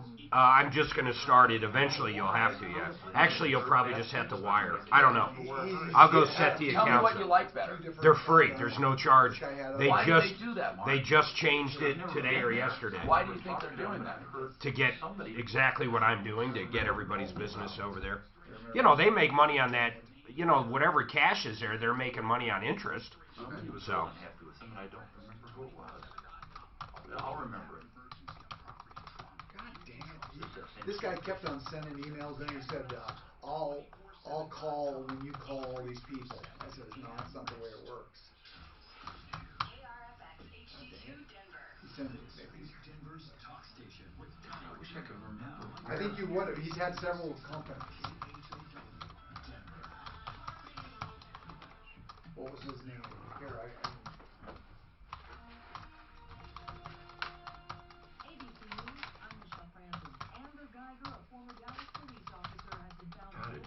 I know I've heard. Oh, they did guilty of murder. That Dallas police that shot the yeah, they came in the apartment. Came into his apartment. Yeah. Thought it was hers. That was so stupid. Yeah. No wonder he got. I think she was drunk. Could have been. I'm gonna move almost $1.5 million out of fucking Ameritrade because of Schwab. They went 100% free, no fucking charge for trades. Also, you don't trade that much. Bullshit! I just looked at my taxes. It probably would have saved me about $1,000 goddamn dollars. No, there's days. I didn't know that Schwab was 100% free. They just went. Their stock dropped 20%. How do they make any money if their trades are? Because there's always cash in the account and the equities draw. That they draw interest Just on? like a bank, you can lend money out, you can do whatever. So they make money on interest? And then they're hoping you'll go in some of their funds. Plus, a lot of them are managed, and they make money on. They want to get money over there, and they did a hell of a good job on doing it by doing that. Exactly right. Can you imagine what it used to be? In fact, we pulled it out of where my dad had his. He was charging, what was it, 1% Look. in, 1% out. They're down 10% today. You know, some of these Schwab offers- to drop commissions on U.S. stock, ETF, and options too, slamming online broker stocks. I just returned, of all things, some shock absorbers to Kohl's. Kohl's has shock absorbers? No, they don't have shock absorbers. You can return any. Look at Amazon Ameritrade today. to Kohl's. Look at that, Ameritrade. Wow. Wow. I feel bad for my guy. I just emailed him. I said, "Are you going to go zero fees for me, or I'm pulling my money?" They're fucking down 24%. Wow, because of Schwab. They don't do anything for me. Literally, all they do is charge me when I do a move. And that's what Schwab does. Well, what happens? Not anymore. No. You get online, you say you're going to return an item, and they print a label that you stick back on the box. Who? You Amazon. Yeah, I return shit all the Yeah, time. but you can drop it off of Kohl's. Yeah, why would you do that though? Because I had already thrown the box away. The only reason okay, you just nailed it. The only reason I ever saw that would work is no box, and I'm literally bringing the fucking toaster in. Yeah. Deal with it. Well, they were in little individual boxes, but the big box was thrown away. Anyway, Well, what do you have to have it in a box? My understanding was, like, if They'll you take bought a anything. shirt, Yeah. I can literally just bring in the If shirt. it's Prime. Yeah, Oh, or okay. whatever the deal is. Okay, Yeah. well, we got Prime. I mean, as much as... But everything is, I learned the hard way. I got a motorcycle battery and cost Suzanne got okey doked on monk fruit. it costs as much to ship it back, and you're not even supposed to ship Well, anyway, batteries. the point was, my wife takes it to Kohl's, and when she goes to return it, they give her a 25% off coupon for Kohl's. Yeah, that's where Kohl's is. It's to get it in the store. Yeah, that's the whole plus for Kohl's. Yeah. They get all retail, doesn't matter who it is, a Goodyear store like I Yeah. or a Walmart. You operate off one thing: fucking foot traffic, how many people walk through the door. Driving them in there. So if you can get them in the door for any reason, I don't care if it's a free fucking snow cone in the summer, Yeah, that's- a lot of them are going to buy something. Yeah, that's why she took them back for me, because she wanted the 25% off coupon. And then, of course, a lot of times it's clothing that they take back, and, The- and they'll rebuy. Here's a problem with Kohl's, though, in general. Forget about that. That's ingenious. They made a great deal with Amazon. But I swear to God, it's the hardest store to buy at. Everything is always on sale, and there's 100 coupons and 100 different ways to buy it. Yeah. If you don't know what the fuck you're doing, they rape you. Yeah. If you walk in there and just buy a pair of shoes, Yes. a pair of Nikes, it'll cost double what it would cost over at the outlet malls, unless you have your fucking all your discounts lined up Yeah, I don't know. and use your Kohl's card. I don't shop there, but my wife shops there a lot. They make it like a whole deal. Yeah, you're right. You got to look at all your. Same with their jewelry, man. I mean, fuck. I don't I don't ever buy jewelry. Thank God my wife doesn't either. Suzanne's not big on jewelry. That's the biggest lost thing I think. Sure is. Well, not if you buy it right. It's like anything. You know where I got her wedding ring? You ready? You're gonna fucking laugh, and I know he'll laugh, but there's no joke. Costco. Nope. I traded. Remember, she was 17, I was 19, or 16 and 18. I traded my Nintendo 64 and 20 cartridges Yeah. to a divorced woman for That was her a fucking different day, wedding. bro. That's, Good you were idea. young. You know what that Nintendo is worth now? $80 million. No, next nothing. No, actually, no. They're How about Commodore? Maybe. oh, that was my first computer. Oh, I had a Commodore. Yeah. God, I forgot about that. My first computer was a Sinclair 1000, hooked up to the TV and had a Yeah. fucking cassette player. Yep. Well, so was a Commodore, wasn't it? Yeah. I never Yes, had cassette one. player. Did it hook up to a TV though? I don't. Yeah, I think they did because they didn't have monitors back Yeah, then. it really. did. The Sinclair hooked right up to a TV. Yeah. You couldn't do shit My with it. very, very first computer was K-Pro. K-Pro. The whole Made big by one. Kmart. Sewing machine. You know, the sewing machine case. Oh yeah, I can picture that. It It was folds out and the keyboard's there. The same time that Osborne came out. I had a TRS-80, or my folks did, Trash which 80. was a Radio Shack. Jeez, It was Radio- all one unit. Is Radio Shack even available now anymore? No. It's totally. Radio Shack's gone, but is Tandy still around? Candy's still around. Is it? The Tandy What do they Corp. do? Leather. No, that's a different That's candy. a different candy. It's a different candy? Yeah. Oh, okay. 'Cause I don't. I think they went. I think they're gone. Yeah. We do electronics and leather. I know, you know, Because they're so seamless. when they did what they were designed to do, you could buy speakers and switches and stuff there. Like Lafayette, remember that? Yeah. But Remember Heathkit? Oh yeah. God, I loved Heathkit. I don't know what Heathkit is. I got a Heathkit. It was a catalog. You could buy any component to make anything. I bought a Heathkit from a guy that had it half put together. I'll bet you they're still around somewhere. Just imagine Radio Shack. I mean, they should have changed their bit. Well, it's like a Sears. Right? Remember Incredible Universe? That It was a short. No, it was a big national effort and a big failure. It was like a giant Costco. It was supposed to be of electronics, and Tandy started it. Hi, Tom Martino here, fighting for you. Now, of course, if you're ripping people off, lying, cheating, we fight against you. We really do. Now, we have an open mind until we get all the data, and then we have an angle that, we're upfront about it. We don't make any bones. We don't make any, let's say, claims that we're objective journalists. We're objective when gathering information, but then we have to take a stand in order to help people, right? 303-713-TALK, 713-8255 is the number. If you don't know where to call, even if you think, they may not handle it, we will know where to go to help and to get help. 303-713-TALK. This is a consumer show on Facebook, YouTube, the iHeartRadio app, and on podcasts online, okay? Plus terrestrial radio. And that is, of course, KHOW in Denver is our flagship where we broadcast out to affiliates. And let's talk to Richard because he was telling us about Rodriguez Customs. They do like auto body, auto paint, auto customization. He contracted for a job and had to make a deposit. He put cash in an envelope. How much cash in an envelope, Richard? $1,000, Tom. All right. Why did you choose to do cash? Oh, that's just the way I roll. All right. So what happened then? Well, on the agreed day, I delivered the Jeep to his workshop. It happened to be a Sunday night. I left it there. He had a key. And the agreement was it would be done by Wednesday night, latest. And then Friday, he never called me. I called him on Friday. He said, you better come pick up your car because I can't work. I don't have time to work on it. I don't have a welder, blah, blah, blah. Okay, so he told you how many days later? 5 days later. All right, so did you say, fine, give me my money back? Exactly. I've been trying to get my money back. So when he said to pick up your car, did he say, I'll have a refund, or what? Did he say anything about the money, or did he truly think you would just forget it? Okay, what did he say? He did. He said, I'm waiting on a couple of, this guy's a scammer. He said, I'm waiting on a couple of big checks to clear, and when those checks clear, I'll be able to give you your money. What did he do with your money? It was cash. He spent it. A long line of excuses. And I'm not the only person he's ripped off. He's ripped off a lot of people. A lot of people have judgments against him.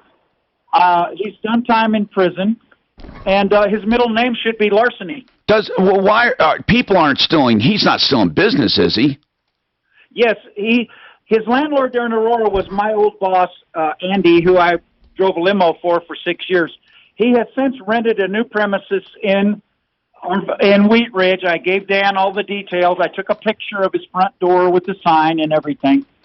So he's he left owing my former boss, his former landlord, $31,000 in back rent. It's closed, it says here, for good. Right. And he had a 1-star. I believe West 44th Avenue, isn't it? Yeah. Yes. Okay, that was his first premises. So that goes back about a year, probably. Oh, and then he's in Aurora. He moved to Aurora, rented a premise from my friend Andy. This is so sad. He wouldn't pay his rent, so Andy had him evicted. He had to go to court down in Arapahoe County to get him evicted. But, of course, and Andy got a judgment, but Andy's going to have to give it to collections. And he's going to, he'll only get half of what he's owed. Yeah, this guy is a real bad news guy. He should be on the sleaze brigade for sure. This guy sucks. Man, Richard, thank you for warning us. What do you do? What do you do? I mean, it's so easy to get away with theft. It is so easy. You don't need a gun or a knife. You just make a promise. You get money. And that's it. Nothing will happen to you. Do you understand that? Nothing will happen to you. Stan, what's going on, Stan? Hi, Tom. Got a quick question. First, thanks for everything you do for the community. Thank you for calling and trusting us. You bet. I'm dealing with I'm in Aurora, dealing with a local, seemingly established roofing and painting company, and they're working in the neighborhood. They do have a physical address in Denver, seem to have been around for a number of years. And how'd you find them? How'd you find them? That's an easy question. They were in the neighborhood. Doing some of my neighbors' houses. I watched one that was done next to me. Okay. Okay. So here's my question. Everything's going along fine, but they want the insurance check that's been issued to me. Say no. A sizable amount. No. Period. Now listen. There's nothing wrong. First of all, the check is not theirs; it's yours.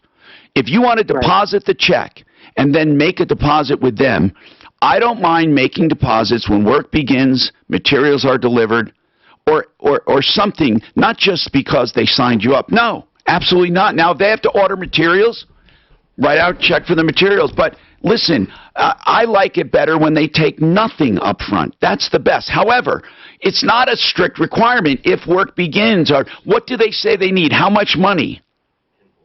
They're asking for the entire check, and it's 13. But why? What do they say they need it for? To start work. Well, tough. If they start work, tell them you'll make a deposit. I don't understand these people. That's your first clue of a bad company. Don't use them. Now, they may say we're not bad. You shouldn't use that word bad. That's my definition of bad, so I can use anything I want. What's the name of the company? Should we go there? Why? I just want to know their name. What the hell? Is it like a secret? If you can't even utter their name without fear, I think that's a big problem. No, don't, please. Yeah. Please don't take it that way. Oh, okay. I just figure that there's no reason to get, anything stirred up if these people are fine. You see okay, no, I'm warning others not to use them because they want your insurance check straight up. Man. And also, there's another reason, Stan. I want to make absolutely sure they are not on my referral list. And I wouldn't pay a cent till I was content. That's why I like Excel. And they are not on our referral list. I got it off the air, Tom. Now, Stan, I don't want to make trouble for you. If you're saying, Tom, I don't want these guys getting angry and now I'm going to stir something up, okay, I'll make it very clear that that's not what I want to do. But I would like to, you should not give them the check, Stan, so how are you going to reconcile this? I think I'm going to propose what you mentioned, which is control the funds from my end and issue them as needed. Now, I want to ask something. On your contract, did they specify all materials and measurements and a full contract? On the initial piece to get them started, no.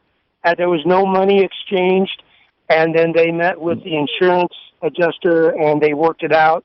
That's the details.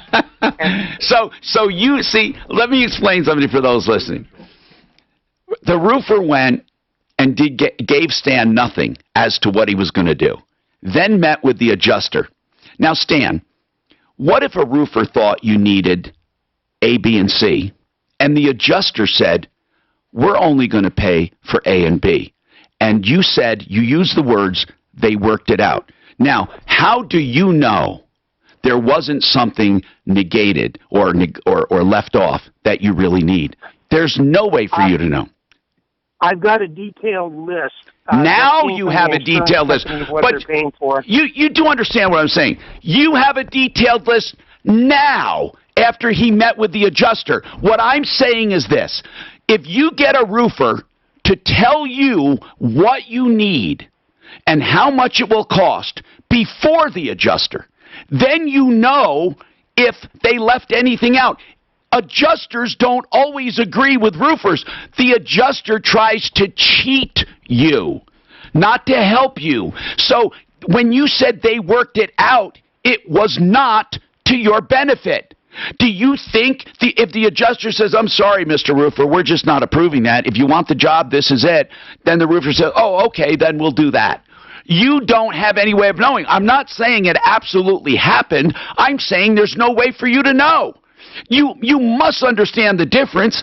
What someone thinks you need. Oh, of course. Yeah. And see, that's why I called, is because I don't normally do claims. It's been a number of years since I've had to turn these in, so I don't know what the I mean, I know enough not to, give a guy that comes to the door a check. Well, good. Well, here's the good news. Other people can learn from this. Good news. I want to tell everyone. Number one. Well, sure. Never, ever sign anything at the door for them to look at your roof, ever. Never, ever agree with a company until you're presented with a contract. You never have to sign to get them to give you an itemized contract. You only sign after you get an itemized contract if you like the contract. You know, we're going to have Matt in today, but here's what I did. I just realized we had roof damage. I had Matt come out before I called a roofer, before I called anybody. And he didn't just find damage on the roof. He found damage on the siding. He found damage on my barn. He found damage on my garage door. I bet this guy's got a ton of damage he doesn't even know about. I know. So Stan, I want to tell people, when you do call a roofer, you make them look at the roof and give you a full and complete estimate with measurements, materials, and cost before the adjuster talks to them. That is the only way you know what is going on. Then when the adjuster says, we're just going to pay for this, and the roofer comes back and says, okay, here's what we're going to do, you can compare that to the original estimate to be sure nothing important was left off, or if there was something left off, you get an explanation from the roofer. But you did it ass backwards. There's no two ways to put it, okay? And I understand you don't deal with claims every day. And in fact, it's probably best for everyone to call a public adjuster first, but they just don't. That's why I'm in business, because people do not listen. And that's fine. If people, and as long as they don't listen, they'll continue to be ripped off. After I have seen hundreds of thousands of cases in every category known to man for consumer issues, you would think that I have now come to recognize what you should and should not do. And there is nothing wrong with anybody, including Stan, getting a public adjuster out there after the roof and finding other damage. They're going to end up generally getting 10% to play general contractor. And there's nothing wrong with getting estimates from different roofers out there to do the roof on a cash job. You get the insurance money and you negotiate your own repairs. There is nothing wrong with that. But I do want to say something, Stan, quickly. I have to take a break. I know Ugly Ed wants me to take a break. Hey, Stan, really quickly. On the original contract that they signed with you, there should be a 3-day right to rescind. If there is not, then they broke the law. Because with a roofing contract, they have to give you 3 days to change your mind. If they did not give you... Did they give you 3 days? Yeah, there's a right to rescind. Good. There's also a statement that they'll hold any trust or any payment in a trust until the contractor has delivered roofing materials to the site and provided. Who will hold it in trust? Majority. Who will hold it in trust? Who will hold it in trust? They will. Who's they? The company. What company? The insurance company? The roofing company. The roofing company is going to keep money for themselves before they pay themselves. Okay, Stan, listen, man. It's clear that you know what you're doing, okay? And I'm really sorry that you got wrapped up here, because you did everything you could do wrong, you've done wrong. Listen, what is the name of the roofer? They're going to be, Ameritrade's going to be hurting, bro. They'll probably follow it. They're going to have to. You give me an insurance check and there's something wrong? Why don't we go ask before we move? What are you going to do? I already did. I said, hey, can you waive all fees on any account I trade in, or I'm going to be forced to move, guys. It's too much money. Well, if it doesn't pass inspection and they've already paid the guy, the insurance company's not going to pay it again. You heard the special for new customers on the $39 clean and check and adjust on furnaces, getting ready for winter. Now I'm going to tell you about the free second opinions. This is all from Fix It 24/7. On free second opinions, there is no $39 fine problem, no $39 free refurbish. It's simply a free call if you are told you need a furnace, a water heater, or something that you think, wait a minute, I need a second opinion, you call and see if it qualifies for the free second opinion. And if it does, I urge you to get it. Now, in other words, they won't come out on a $35 thing. But if you are told you need something serious, chances are you don't need it. More than not, they find out that people are exaggerating. So please, get the second opinion. You can't go wrong with a second opinion. No obligation. 720-526-3939. 720-526-3939. Fix it 24/7.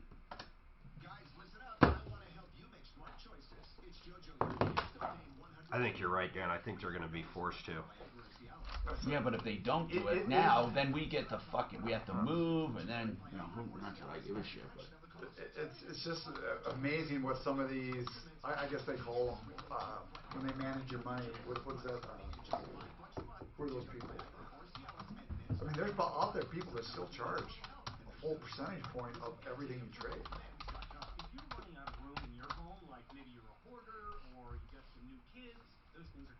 I know that it's bad form, but I'm gonna get a sandwich without bread. I like Jimmy John's. Hell. So our beautiful boutique health club, Cherry Creek and all that, bought by Lifetime. Oh, Lifetime Fitness. My cousin's VP in Minneapolis is Lifetime. Is Lifetime a bad company? No, they're a huge company. They're getting bigger and bigger. But it's not like Holiday or 24-hour or that bullshit, right? No. I just hope they don't turn us into just a run-of-the-mill club. Well, if you want to go to the other Lifetime Fitness is right down here on. According to them, we get to go everywhere. David. But they don't get to come to ours. They're beautiful. Beautiful facilities. Are you part? No, I don't belong to it. No, they got really nice one with tennis courts and everything right there on Dry Creek. But they're really growing.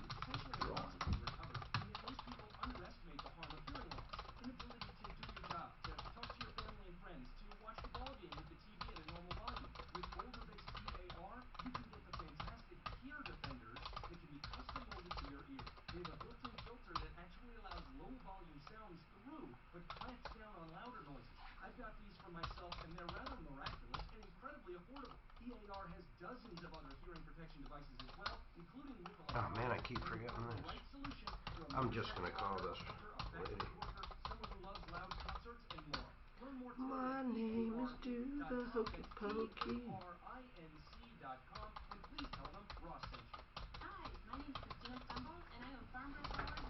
Boom, boom. Oh, I'll tell you something that is,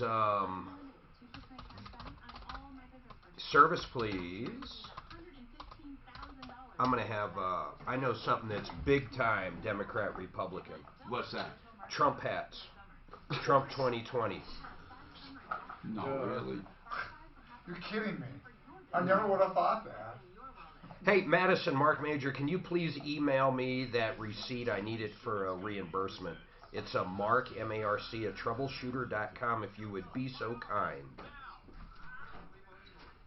No, not, I need to send it into Hyundai for the rental, but what I need is a receipt for the warranty work with mileage and stuff. All right, send it right away. Thank you very much. Bye. Yeah, M-A-R-C, Mark at Troubleshooter.com. Thank you. I have the date of this that you wrote. If you want that. I read that. Yeah. Anyway, but there's your 3 things there. That's all I have on them. Okay. You don't do your workouts at home, Tom? You do it at a club? Yeah.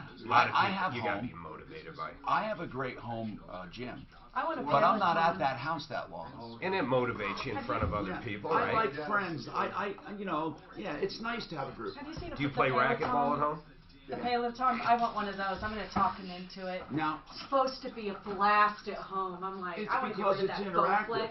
It's so interactive, but the Peloton bike, the cycling band, it's supposed to be a blast. I do have a really nice unit at home, really nice. But you know what? I do that when I have the kids on the weekend. Can't leave. Hi, Tom Martino here, 303-713-TALK, 713-8255.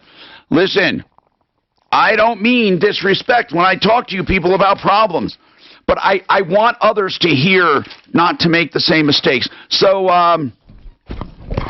we're done there on line 2 there. Okay, so let's go to Jackie. Jackie, I'm Tom Martino. This is the Help Show. What is happening? Hi, Tom. Hey. I'm calling on behalf of my son. He had a brain injury about 10 years ago, so I have power of attorney. And now, Jackie, is he still disabled, so to speak, as they put it?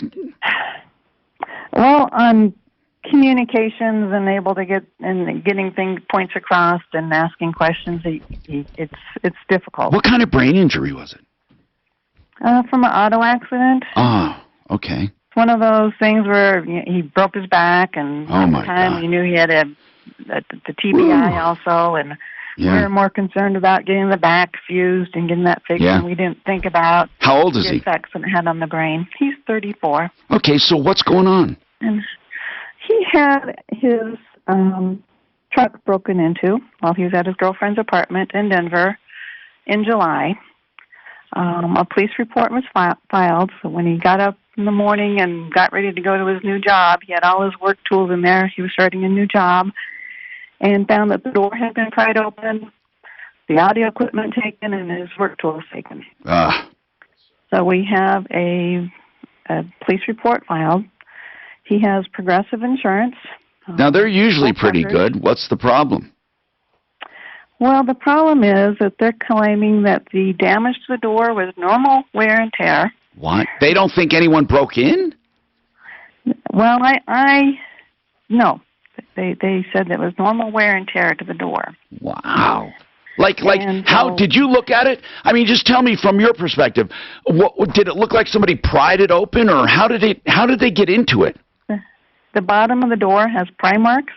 It definitely has pry marks. It takes more than just pry marks. Yeah. Supervisor I spoke to said all he saw no pry marks. When you say supervisor, are you talking about an adjuster? I appealed to the adjuster, and she sent me to Scott, their property manager. And he says he didn't see any damage to the door. You know, Mark, we need public adjusting for cars. You know, this is ridiculous. There's somebody to fight for people. Okay, so then what? Right. So we can see damage to the door, and it's pried open on the bottom, and the door lock was snapped off. What? So the handle? They're claiming inside. So once they pried open the door, the handle, the lock, everything fell out. It's broken off. So that's what we need repaired on the door. But here's the thing. Here's the thing. Even if the door was not pried open, I think they cover theft if you just say it was a theft. I'm wondering why they're giving you guys such a hard time. That's what we don't understand. They completely denied it. So we got the okay, are they saying I need to know, Jackie, I just need to know a few things as we go. Are they saying it did not happen? In other words, they think he's lying. They said it was denied. I got a copy of the denial, and there are 2 points from the denial. It was normal wear and tear to the door. Okay. And that the audio system wasn't working, therefore they're not covering it. And how did they know it wasn't working?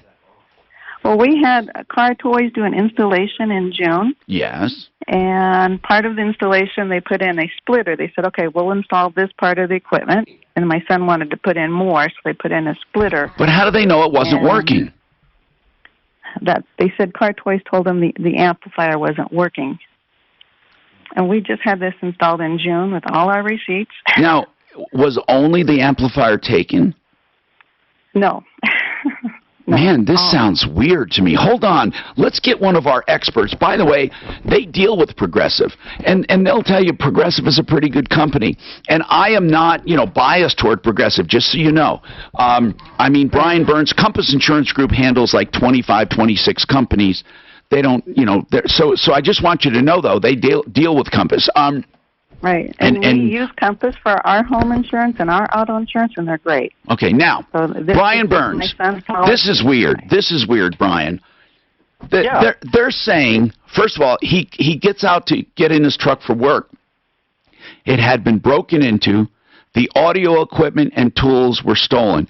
They're saying there was no break-in, that the car had normal wear and tear to the door, even though there's pry marks and stuff. They're also saying that they're not paying for the audio equipment because it wasn't functioning at the time.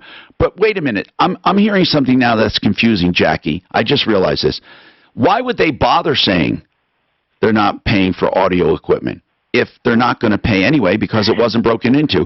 I suspect if they would have paid for this audio equipment even if it didn't show it was broken into. Brian, how do auto thefts work? Like if I say something was taken from my car, does it even have to be locked? What if there are no signs of a break-in, but the audio equipment was ripped out and stuff was missing?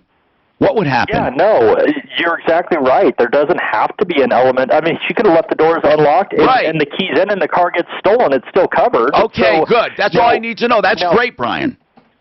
But personal property would not be covered underneath the auto policy. That doesn't go for the audio equipment. That would be part of the car. But why not the tools? Why not the tools? Because auto policies don't cover personal property. What if I had a commercial policy on my truck? If you had the little inland marine policy with it that covered the tools, you'd have coverage. But auto insurance in general doesn't ever cover personal property. And why I say in general, because there are policies like an RV policy, you can add coverage because the assumption is there is personal property in it. But for auto policies, they don't cover personal property. Okay, so let's narrow down to the other one, and that is the audio equipment. Jackie, do you have any specific questions? If you do, Brian can think about those during the break. What are your specific questions? Well, first of all, we did get the tools covered through the home insurance portion of Good. They Excellent. Tools Excellent. What carrier is that? What carrier? That's a Progressive. Good. Oh, under the homeowner's part. Their homeowner's insurance pays for the tools up to $1,500 and a cap on it.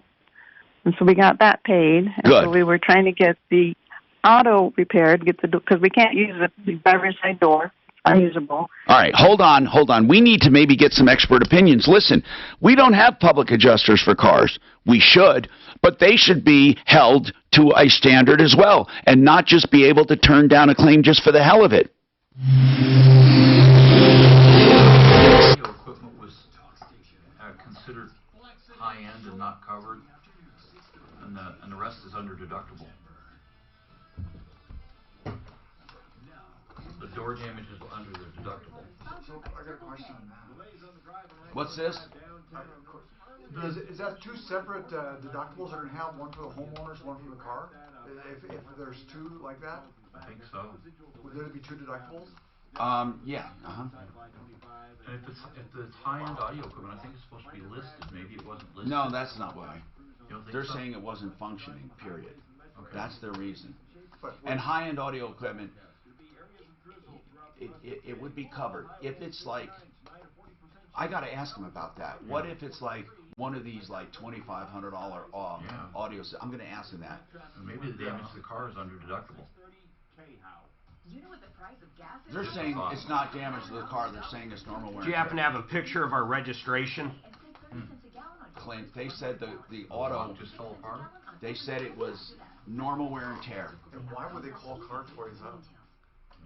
If you have hail dings, parking lot dings, or any kind of damage to your car, but the paint's not damaged, or you're not sure, go to Flexident. They are the preferred way to get a car repaired for dings, dents, and hail damage. Why? Because it doesn't detract from the value. There's nothing done to the finish. It's like it was never there. They restore the metal to its original condition. Flexident, Colorado, Flexident of Colorado.com. It's 303-619-6273. 303-619-6273. I don't remember. Let me just look at the files. That brand new gorgeous bathroom. Really high-end, clean, done-right bathrooms. How is it we've never gotten one complaint about done right ever? Not one. We have. Oh, we had? It's usually cost, though. We've had one, but we did get one, and then they went out and fixed it. You know, cost is bullshit since people agree to it up front. I don't know about that. I always think so. Unless people say I didn't know, and then my brother-in-law told me. That's what they always say. No, I remember getting one done right and called it back and stuff, and they said, no, they came out and fixed it. Moldy, nasty thing, you go in the shower, check us out. Book your Been a family-owned business, doing business for a long time. So I think it's nothing but lead generation now, though. Maybe I'm wrong. Oh, really? I could be thinking about a different one. Dunright's not lead. I'm thinking Empire. I think they are a company too, right? I don't think so. Yeah. I think they take it in and then they just simply sub the whole thing out. That's what I'm talking about. They might sub it, but I think, I don't know. I don't mean like they have subs. They give it to another company to handle. I don't know. It's a weird setup, though, I'll tell you that. Call Larson Tax Relief today. We've helped thousands just like you protect their assets and get back on track with the IRS. 844 Larson Tax. We help people and businesses that owe back taxes. It's our specialty. Who do you have now? All you have to do is pick up the phone. Call 844 Larson Tax or check LarsonTaxRelief.com. Hey guys, Dan, probably you're going to remember better than anybody. Lady called Victoria yesterday on the show. It was when Daphne was on.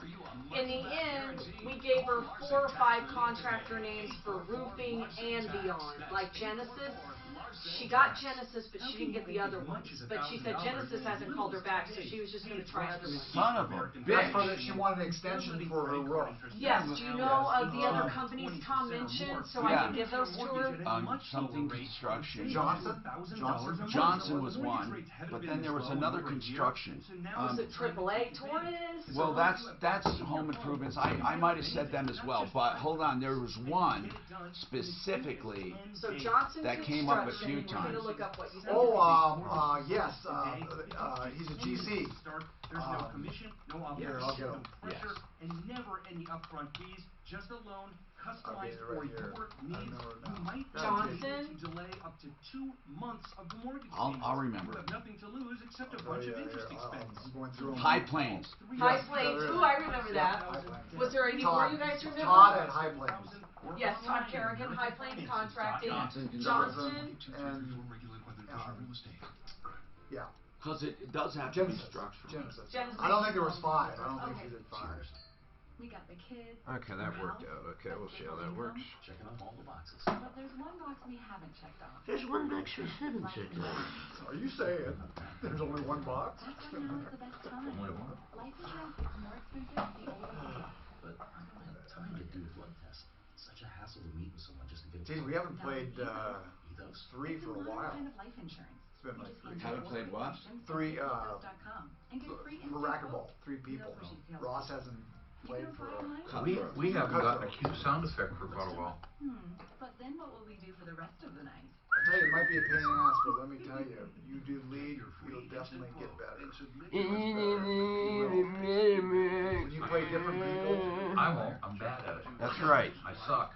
No, but according to Dan, if you join any league, you'll get better at it. So if I join a women's pregnancy league, I'll get better at getting pregnant. You probably get pregnant. That's right. You probably get pregnant. See, I don't have enough coordination. it's so ridiculous, the statements you make. I don't have enough coordination for either, so. Oh, what are you talking about? What game? Racquetball. Oh, you know pickleball. You should do pickleball. I am. Pickleball's high fucking output. Wait, what is that called? Pickleball. Pickleball. It's a lot slower. It looks like a life-size table tennis game. It's got a wiffle ball. Inside one of those. No. It's usually in a gymnasium. Yeah, just in a gym. Like over a net? I'm terribly uncoordinated, so I can't type. I'm Tom Martino, your troubleshooter. 303-713-TALK, 713-8255. All right, so this insurance claim seems to be weird to me. They're basically saying the audio equipment was not working. Now, Jackie, insurance companies, and again, when I say this, some people email me and take exception. There is absolutely no doubt in my mind, okay?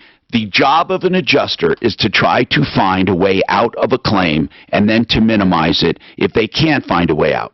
if they are not set up to be your friend. When they say it's normal wear and tear on the door, that could be. It could be that the door is just in crappy condition. Now, Jackie, was your son or you looking to get the door repaired? Is that why they addressed the door damage? Because it's not necessary to have a broken-in door in order to have the other stuff, the other stuff covered. So are they saying that they're not going to repair the door? Is that why they mentioned the door? Well, that's part of our claim is we need to have the door repaired. Okay. Now it's not functional anymore. Okay. The entire lock is broken off. And they're saying it's normal wear and tear. So we just need an expert opinion on whether it's normal wear and tear. And you know, there's still, even though we don't have we don't have public adjusters, there is still such a thing as bad faith in an insurance claim. And bad faith can get you treble damages. But you're not going to get many attorneys to take the case on contingency, and then by the time you hire one, it may not be worth it, but you can probably do it on your own if you use the right words.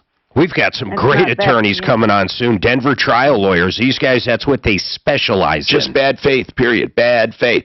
Now, Jackie, let's take it one step at a time. The door, normal wear and tear, we can get an expert to say if it is or not. And if it really is, it is. Or it might be this. Now, listen to this one, because this is important.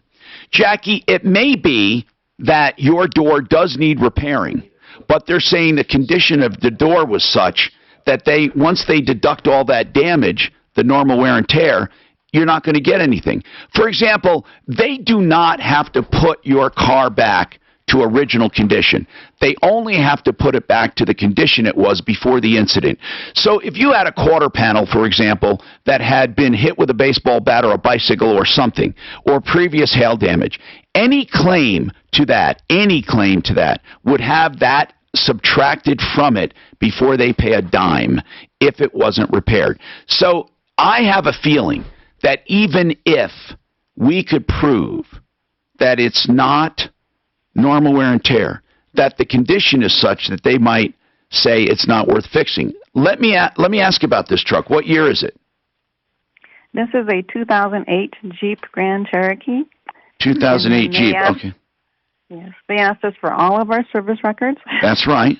They want to show. So they wanted that we service the vehicle, and we sent them all the service records showing here we go. And well, hold on. Why do they care about bad faith? Wait, why do they care about service records?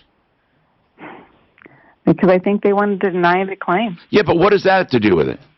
I mean, you're not totaling. They're not going to. How many miles on this? I think it's 150. All right, I would like you to send us photos of the door. Did you have an expert? Did you have an expert tell you that it wasn't normal wear and tear? That it was clearly broken into? No, I wasn't sure what we should do. That's what you need to do. We have a police report. We have photos. I really want to ask Steve over there at Denver Trial Lawyers about this. I mean, this is outright. I mean, the problem is it's not a big case, but there's got to be something there. What people do? And tell Steve we just want information more than anything, Suzanne. Suzanne, I'm thinking the truck is worth about $5,000. I would like information. When we call Steve, hold on one sec. When we call Steve over at Denver Trial Lawyers about a bad faith, we understand this is not something an attorney would take. It's not that big, but we would just like general information. Kelly, hold on. Excuse me. Kelly is somebody that wants to, oh, they hung up. They were going to comment. Jackie, here's the deal. Is that door in bad condition if you looked at it before this break-in? Or is it in perfect condition? Just tell me. It was not in bad condition before. There was no dents, no damages. All right. Now, I also want to know how the hell they know the stereo was not in working order. Did they actually call Car Toys and investigate this? Like, hey, was this working? You said you just bought it. How do they? What do they base it on when they say it wasn't operable? What are they basing that on? It said Car Toys said the amps were not working. Well, that's either true or it's not. The ones we put in. What's that? Were the amps. They put in one amp, and then my son connected additional amps through the splitter. And through the splitter, okay, so one of the amps may not have been working. That Car Toys couldn't verify, right. One of them. But the other two, your son put in afterwards? Right. Car Toys installed basic equipment. I'm not sure about stereo, but they installed basic and put in a splitter for him to add in his additional equipment. But why would they say the stuff they installed was not working? I don't know. There's something we're not hearing, Jackie. I mean, can you give us a contact at Car Toys? You're going to have to do some homework for us. We need to we need the receipts from Car Toys, and we need a contact there that we can talk to. Okay, really, what carrier? Progressive? You said this doesn't sound like Progressive. Something might be going on that you don't know about. This sounds too weird to me. Just too weird. That they would go to a repair shop to find out about the stereo's condition. I mean, Jackie, how much were you guys claiming for the stereo, approximately? How much? $1,500. All right. Hold on. We need to ask about bad faith when it comes to small things like this, bad faith. Now, what about deferred payments and a repossession or a problem with a restoration company? Hello? Restoration companies usually spell rip-off to begin with. That's why we have preferred ones. Impact Traffic. $1,500 claim, they went to all that work. I wonder where the deductible is. And she had full coverage? No, she wouldn't need full coverage. Yeah, but $1,500 claim, they called shop, and they went to all this work. 15 plus a door. What do I have coming up? I agree. Especially if she had a picture. What was the other thing that they did? And she had the receipts. I agree. We're not hearing something. Tom's right. We're not hearing something. God, I was an adjuster. I had a $1,500 claim. That didn't even go to adjuster. That went to the people who paid for windshields and shit. Yeah, windshields are over $1,500. Yeah, they weren't even investigated. They didn't do anything. They just paid them. Why did this $1,500 claim get investigated? They paid them and then jumped your insurance up. Then save 6 cents a gallon on every fill-up after that. Sign up at store and visit circlepay.com/easypay for more details. It's certainly not fitting the norm. Do you know that most of the time when concrete is cracked or sinking or heaving or something's wrong with it, it can be repaired by crackerjack mudjacking for pennies on the dollar compared to replacing. Please check them out first because you have free estimates. Now, they don't do surface spalling and stuff like that, but don't try to rack your brains thinking what they can and cannot do. Mudjacking really does a lot. crackerjackmudjacking.com. Call them for free estimates. 303-410-7787. They saved me $12 grand. 303-410-7787. Finding great candidates to hire can be like God, my sister's house had voids that would have never filled. You can post your job to some job board, and then all you can do is hope the right person comes along, which is why you should try ZipRecruiter for free at ZipRecruiter.com/work. ZipRecruiter doesn't depend on candidates finding you. It finds them for you. Its powerful technology identifies people with the right experience and actively invites them to apply to your job. You get qualified candidates fast. So while other companies might deliver a lot of hay, ZipRecruiter finds you what you're looking for. The needle in the haystack. See why 4 out of 5 employers who post a job in ZipRecruiter get a quality candidate within the first day. ZipRecruiter. The smartest way to hire. And now you can try ZipRecruiter for free. That's right, free at ZipRecruiter.com/work. That's ZipRecruiter.com/work. We mention just anything, even the least bit political, and people go nuts. They don't like it. Nah, They don't like it. No, it's not that at all. It's that they have opinions they want heard. Oh, yeah. For example, if you're approved, approval means you can get a loan, but with Ideal Home Loans, they go beyond the approval with credit optimization. I'm going to try to get Denver trial lawyers on. Yeah, I get it. Just to be on. Yeah. Credit optimization. They also have the pick your term loan. You may not want to go back to 30 years. You can pick whatever term you want. What's the problem, Dave? Why are you so flipped about that? Nothing. I really want them on. I'll figure it out. What do you mean? I tried to figure it out. I said, can I ask for Steve? She said, he's not here. He's not in until tomorrow the next day. I said, give me another bad faith faith attorney then, she put me on hold for a few minutes and said, Mr. Nemo just is walking out, the other guy's phone isn't there. I mean, I don't know, All right, I don't know why you're getting so flipped at me. Because I really want to get them on, as I put in that text to you. That's it. It's not flipped at you. It's I want to get them on. The best way for then I'm emailing Steve. I just emailed Dusty too, and I said, hey, we're trying to get them on right now. Yep.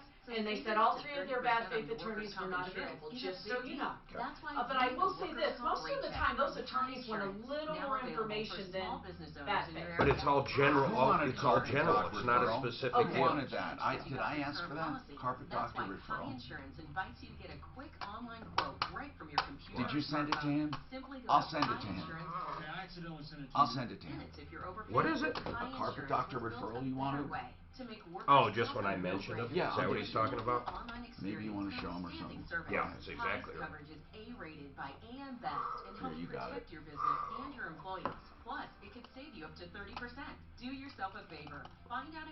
We are so close to merchants. I'm actually booking some spots for it. Can you do this? I can. Should we do some TV? Not off the bat. First thing, I don't need it till Monday. But what I really need from you is the letter. Oh. To our base. Okay. You know what I'm talking about? Mm-hmm. And then any questions you need me to have answers to. I mean, you can articulate them, but... Can we do FAQs? That's what I'm saying. If you... I'll do it. Okay, let me put that down. So I'll do it. But if you do the questions that you think we'll be getting, I'll get the answers, and you can articulate them however way you want. Right. If I don't know the answer, you're right. Okay, so let me... What kind of equipment is included? Right, okay. I'm just doing this so I have it in my data bank here, so... What's that? What's Mike's name? Oh, Mike Ross. I do like him. God, I like Mike Ross. Dr. Ross. That's right. Dr. Ross to you. Yeah, go ahead. This kid that works for us yesterday, he was in the middle of the driveway, running jackhammer, all of a sudden the whole thing disappeared. The whole thing? In the garage. Wait a minute. No, the whole thing disappeared? The jackhammer just disappeared right Where'd there. it go? Underground, through the hole. How far down? Oh, just about the distance of the jackhammer. You got Carpet Doctor's email, Mike Ross?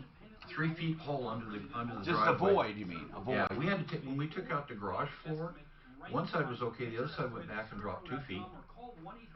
When they dig the ramp, she's on a You live in a regular neighborhood? No, it's my sister's house. But when it's a cul-de-sac, so the ramp to get it to dig the basement for the machine had to be in the front. And they just never backfilled it properly. Horrible, horrible, worst I've ever seen. They've lived there 40 years and they've never fixed any of it. They just let it sit. This should have been fixed years ago. Can you imagine if that concrete would have cracked with a collar in there and stuff? Hi, Tom Martino here, 303-713-TALK. You never know what we're going to bring up here. And it's all such useful information. Useful information. So, let's talk to Vanessa. And Bosley. Vanessa has a problem with a restoration company. Vanessa, who's giving you trouble? It's not really a restoration company. Oh, I'm sorry. Go ahead then. But let me tell you the whole thing. I have tenants in a small condo townhome unit, and the washer dryer is in the second floor. Washer flooded, so it flooded the laundry room, the hallway, part of the stairs, came through into the ceiling. So, yeah, the insurance company paid for restoration people who come out with the fans. They've gone.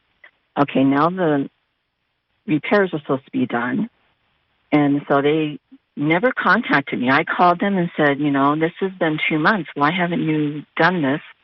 So you did sign with them. You did sign with them to do both the restoration and the rebuilding? It's 2 different companies. And the insurance got the restoration company in there. They're paid. They're gone. Okay. Now, the people that came in to do the repairs. How'd you find them? They didn't. The insurance company. It's the insurance company. Yeah, that's not a good way to do it. I know. I was working in Grand Junction, long distance, so I really wasn't able to. Who is the company? ATI. It's called American Technologies, Inc. Okay. So they drug their feet. They're saying they weren't getting money from the insurance company. I said, I have all the money. Insurance company paid me. I have the monies. So if you need money, I'm the one who's doing it. And so I called their customer service, and they said that they would call the project manager, and then the work was done. Nobody contacted me. Nobody got any money. So I went over there, and I called my tenant, and I said, "Did they do work?" She says, "Yeah, they're going to come back and finish up the laminate." Does it look good? Does it look good? Well, this is the thing. Underneath the washer dryer is tile. In the hall was carpet, and then they were going to also replace the carpet on the stairs. They took up only the carpet and the tile on the second floor and replaced it with laminate. Rather than going through the piece by piece, you have a contract with them that you signed, right? Right. Okay. They did work that wasn't ortho. I didn't want laminate there. No, I understand. So you're saying they did more than you wanted them to do, and it's substandard, or did they do less? They just didn't do what I wanted. There was tile there, not laminate. I understand, and they decided to go with laminate. What do they say when you bring this up? That's pretty clear. I wanted like it was originally, and you did something else. What do they say about it? The project manager, he called me, and he said there was no tile there. I said, yes, there was. And he goes, well, it was cheap tile. Well, wait a minute. So hold on. Are they saying they upgraded your floor? No, he didn't say that. And what he told my tenant was that it was cheaper to do it that way. And I go, okay. Isn't what I wanted. So where does it stand? How much floor are we talking about to have it done your way? How much? It's not very much. It's only like 50 square feet, but they also didn't do the stairs. And and they're saying, what do you want us to, how can we make in it order happy? to And I do really don't everything, know. let's put it this way. It's very simple. In order to do everything the way you want it, how much? It's not a whole lot of money. I think it's like $800. Okay, then let's get it done. I mean, why are they protesting? Just do the stairs and do the landing again, or the 50 square feet. What is the problem? I guess I'm concerned that they're not going. I mean, the job wasn't done well, and the tile's not laid well. And what I told him, I said, if I can do it myself, I said, if I'm paying someone to do it, they need to be able to do it better than I can. Right. And I said, because I'm not a professional. So what do you want? I guess here's Vanessa. I guess what I want. Okay, we don't know what you want. Just pay them. I just want to pay them for the work they did, and go to someone else to get the rest of this done, because I don't trust them now to come in and do now this correctly. Vanessa, are they willing to get paid for what they did and walk away?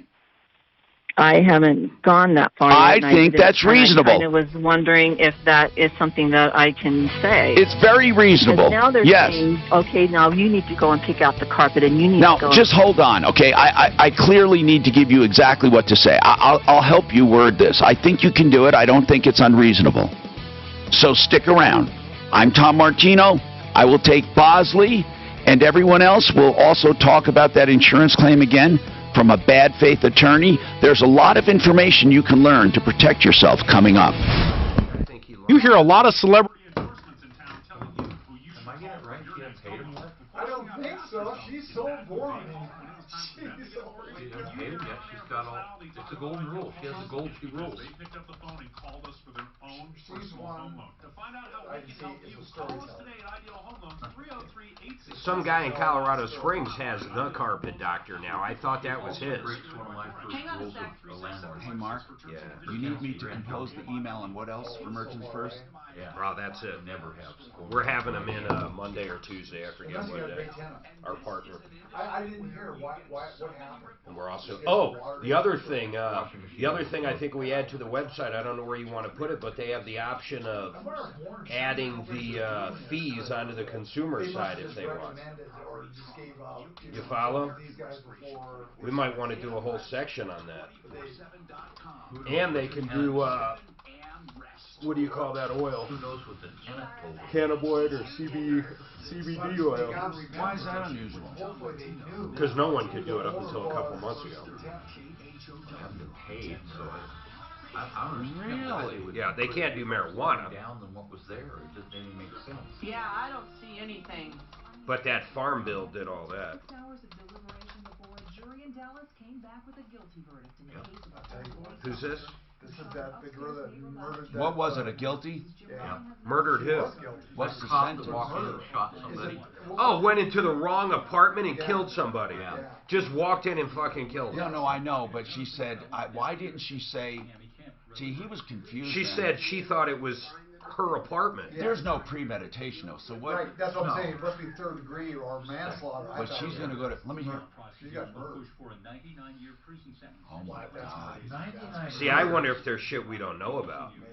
What do you mean, man? How about if they walked in and shot your daughter like that? You'd want them put away for fucking 99 My years. God, No, but it wasn't premeditated, that's premeditated. But people like that to rot away, there should be a prison. I Yeah, swear but to they're God, saying, for even if unintended. it's not premeditated, okay, most drunk driving accidents that kill people aren't premeditated. No, but drunkenness is wrong. Like Okay, she's driving- tired from coming home late at night.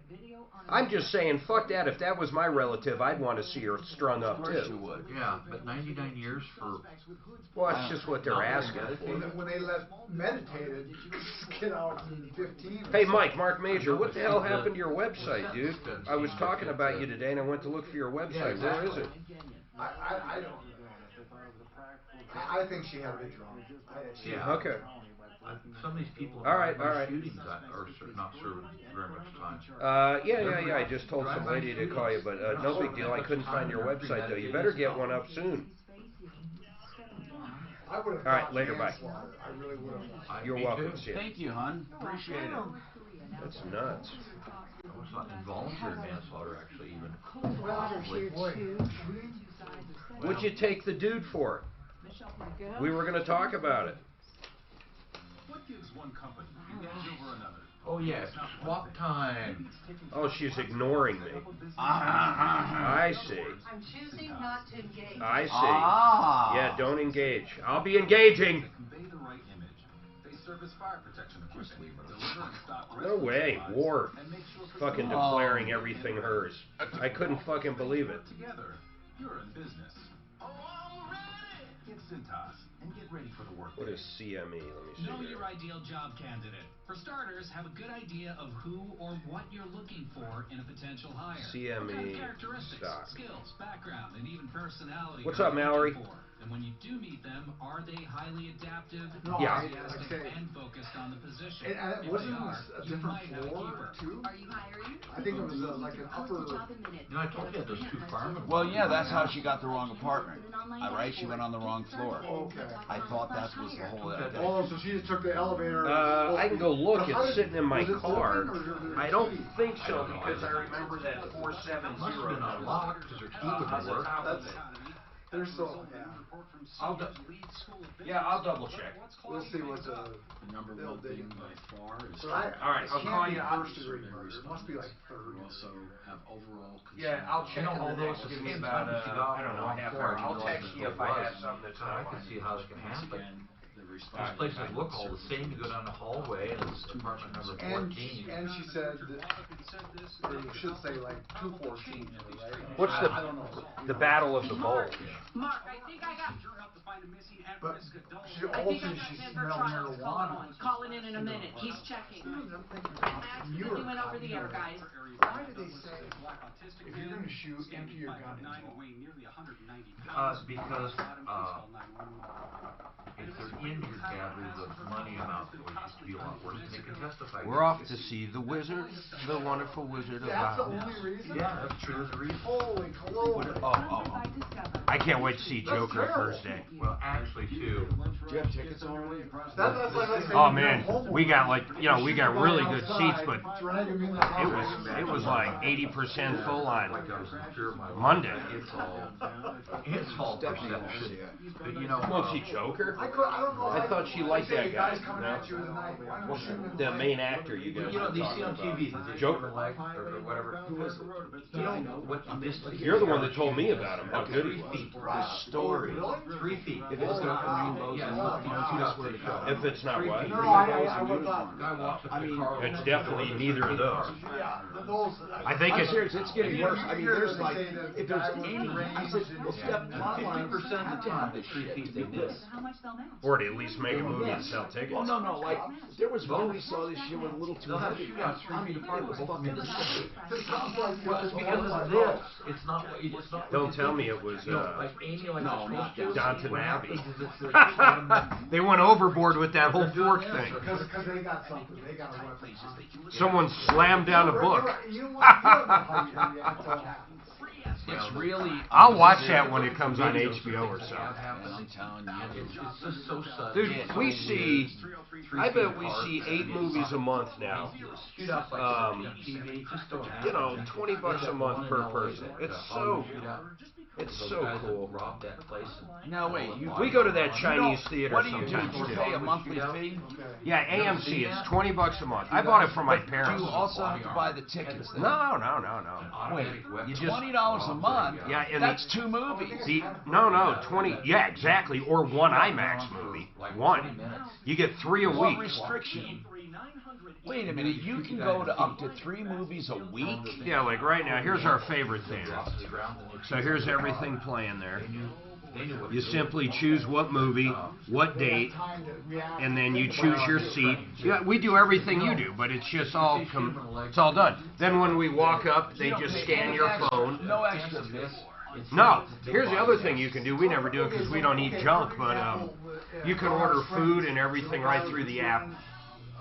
And then you pick it up without waiting in line. For trial lawyers, it's either going to be Nemo or Casper calling in to talk about I really need that done. Bad faith. Hi, Tom Martino here, 3713-TALK, 303-713-8255.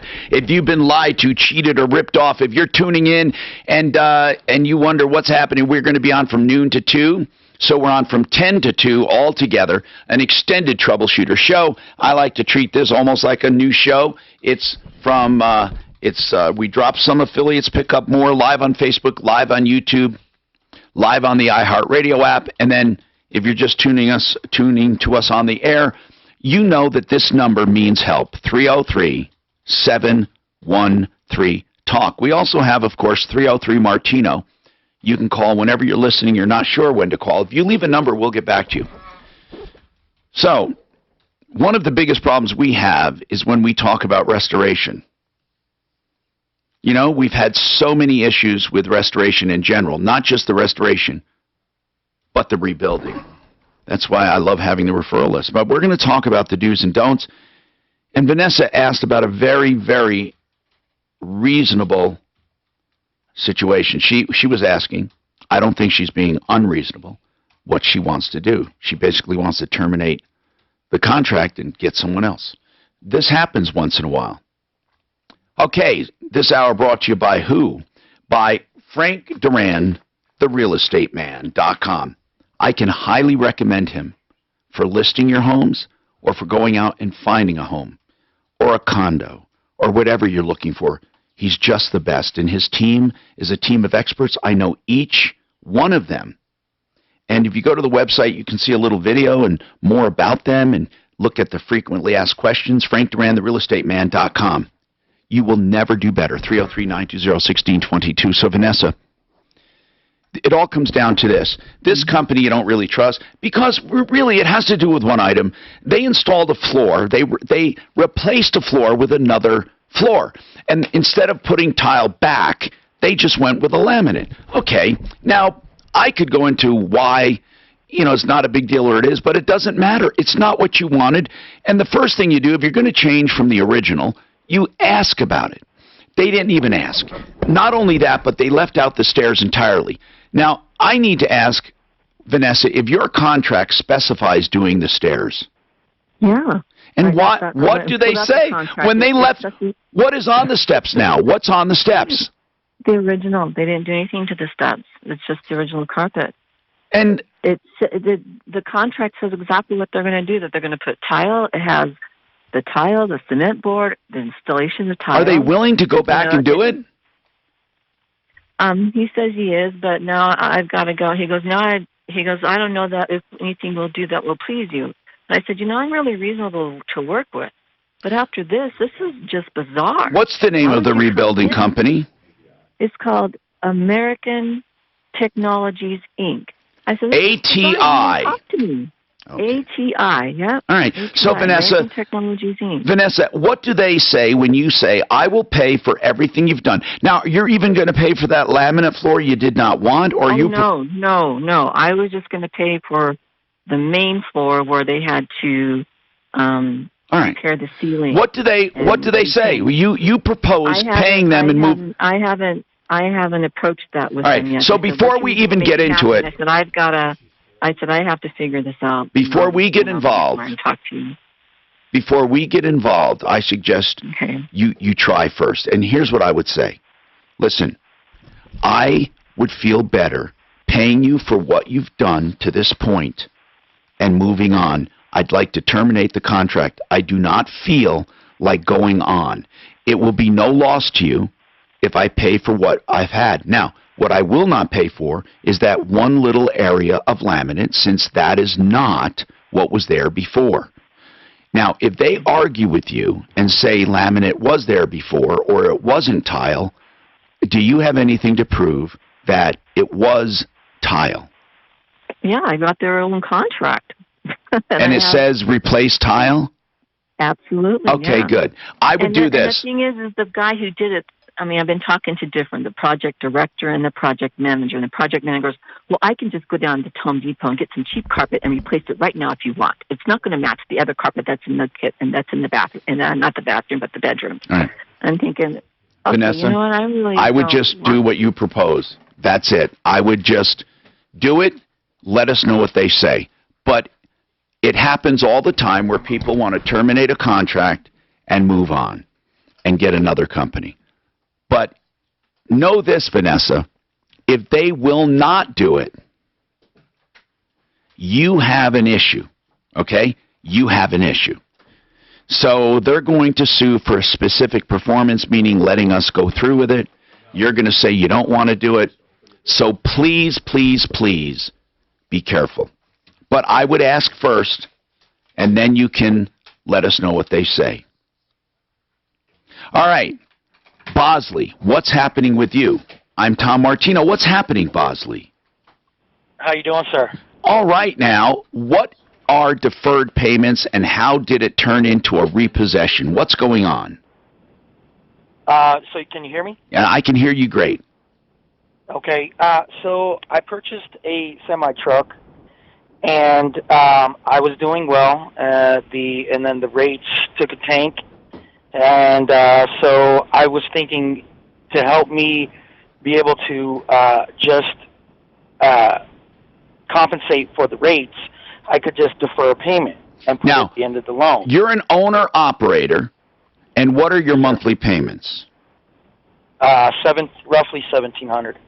$1,700, and then you wanted to put it at the end of the loan. It's a little more complicated, but you can do anything the lender agrees to. So did you ask the lender to defer a few payments? I just one, and so they said, yes, we have that option, and I said, great. And so, but so what did you do? So, what month was that you wanted to defer? It's been about 2.5 months now. What month was it originally you wanted to defer? The month, I would say it was, I believe it was July. Now, in July, did you not make the payment for July? No, sir. And that's what's funny is that I had automatic withdrawal, so my payments came out no matter what. Okay, so you did make July's payment. Yes, sir. So when I was speaking to them, the gentleman that I was speaking to said, I was talking about the deferment. Well, so they said that they didn't get an answer on it. So I went ahead and paid it. And then I was speaking to him again, and the next payment was coming up in August, I believe. And what did you do then? So I kept calling him saying, hey, you know, they needed some documents. How did it end up? Did you pay it? I did. Okay. I did. I had. So, did you ever, let's get right to this, Bosley, because none of this matters. What really matters is which payment did you defer that caused the problem? I haven't even deferred, so I called Friday, and they said they were still working on it. Okay. Well, this is what happened. So I went on a trip to do a run, and I came back, and the truck was gone. But hold on. But you were current on all payments. Yes, sir. They can't take your truck. If you were current on all payments, when did they take your truck? Roughly when, in what month? Friday, last Friday. Okay, so hold on. When was your payment due? When would a payment have been due? Today. Well, it was technically yesterday. So are they assuming you were not going to make your payment and took it because of that? Maybe because you were calling, they felt. Yes, sir. I believe so. They can't do that. Well, they did it. So here's the strange thing. So the strange thing is, I had the car towed. I thought that maybe where I parked could have got towed. So then I called all around to see if it got towed. Then the police officer said, well, Bosley, what does that matter? We know they took it, right? Are they denying they took it, or did they admit taking it?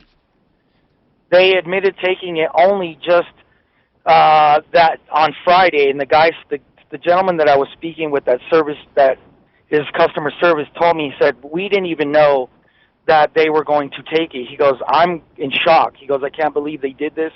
He goes, this is really dirty. What they All right, did.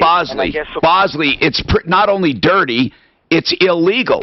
I mean, they can't take your truck just for the hell of it. Bosley, this sounds unbelievable to me. You're saying you were simply inquiring about deferred payments, and not one payment was missing, not one payment bounced, not one payment was late, and they took your truck in a repossession. Yes, sir. And well, here's the thing too that I should add. So on Friday is the 27th. My payment was due on the 30th. So I called him about the deferment because the guy offered me. He goes, look. He goes, I will take you off of automatic withdrawal. The payment was due when? I need to know, when is October's payment due? The 30th. Okay, on 9/30, and you called them on the 27th, and what happened then? That's when they told me that the truck was repossessed, and then I said, well, how did they repossess it before you did? This is crazy. So this is what they said. They said that they have a 10-day right to procure, and they said that if I go past 10 days past my 10 days? Date, what was your... Okay, Bosley, I am positive. I'm going to make this statement. Please, tell me. That they are right, and you are wrong, and I'll tell you why. Because it makes no sense, and I can only assume they're not gangsters, and that they would not be this stupid. Now, I'm hoping I'm wrong. I'm hoping that you're right. Now, Bosley, you said something now that opens up a whole new can of worms about a 10-day grace period. So hold on. A lot of people think their payment's due at the end of the grace period. It is not. It is due on the first day of the grace period. And any time during that grace period, they can handle it the way the contract specifies. So I don't know what's going on, but I just have a feeling. When I asked when your payment was due, I did not mean the end of the grace period. I meant, when is the payment due at the earliest? Hold on. It's Ross Kaminsky. Mornings at 5. Who better to talk to about... There's more to it. There's got to be more to it. Way more to it. Way more to it. Usually those... My God, they're not going to take a truck. Exactly. He's probably back numerous All right, times. Centeno Schultz are the pain experts. They are the ones who can help you with living stem cell therapy or PRP or other forms of therapy. They can even refer surgery if needed, but here is the truth. It all comes down to this. Don't go to these charlatans who bring in fluids and claim them to be stem cell therapy, or they might even mask it and say it's regenerative therapy. Here's the deal. Living stem cell therapy is living stem cell therapy, period. If you want regenerative therapy, that's PRP, platelet-rich plasma. For all of these treatments, you go to Centeno Schultz. Don't leave it to amateurs. Centeno Schultz. The message is that simple. And I'll debate any clinic that calls and says differently. AvoidSurgeryToday.com. AvoidSurgeryToday.com. 303-963-9201. About 1 in 3 seniors are injured in a fall every year. Hey, Matt. Finance those trucks, well, usually let those guys Never for a heard couple from months, you. they know they have This trouble. makes me angry. This guy is just telling us a story. She's gonna end up getting. She's gonna end up getting. Did you find somebody? Hey, Mark Major. No. Hey, man, I just sent you, or Suzanne's sending you, some notes from the inspector today. He looked inside. It's going to make more sense to you than me, but just look at it. All right, thanks, dude. And she Bye. said, yes, they do have sons or whatever that speak English. I says, you better get it going. He said, the sooner the better. No, I haven't heard anything. And I haven't gotten any calls from numbers I didn't know, so. You know, those owner-operators, if they get in an accident, you know, their truck's down in an accident, there's a whole bunch of reasons that they get late on their payments all the time. Most of those companies are pretty forgiving on those guys. Sure, What's going on, Matt? Especially vehicles. Yeah, because Another day in paradise, man. Yeah, Did you ever get my adjuster or whoever? I'm gonna do that when I leave here. They can be late, they can have a whole bunch of Focus on one date like we talked Seems about. like most of the finance, those things are pretty forgiving, they have to be. Grandma died over the weekend, so. That sucks, man. Your grandma? Where's that? Where is Texas. Did So you go I had to home? fly down there. Do the How old? 90. Oh, So good life. Good ride. But And it's never easy. did she leave a grandpa or? Grandpa died in 2012. So Left me a little money though. So. grandma or grandpa? Well, Grandpa went to her. Oh, and okay. I'm gonna get like 10 grand. Well, do you have any siblings? I have a sister. Yeah. So your parents, was it your mom's side or your dad? My dad's mom. Just the handwritten shit. That's the How is inspector for the electrician. What's that? I think it says Was he he's got to getting use a along with bigger her? Does he- cable than 4 Yeah. Oh, yeah. EWG. And they were close. That's the only part I can't understand. I don't care how old your mom is. When she dies, it does something. It rattles you, man. I've never seen my dad quite that. Was it mom or dad's side? I didn't hear. My dad's. Dad's. Mom. How old's he? He's 67. Oh, okay. My grandma was 90. Just turned 90 a week ago. And, Was it sudden or you knew it was coming? She's been in a home for about a year, and just slow, steady decline. And she went to sleep one night and never came out. That's the way to go. Can't beat that. We're in Texas. Houston. Are you Clint? Yeah. That's liberal. That's liberal Texas. Yeah. Matt. Matt Stanford. He's with he's our public adjuster. Yeah, okay, yeah. I've never seen you drive.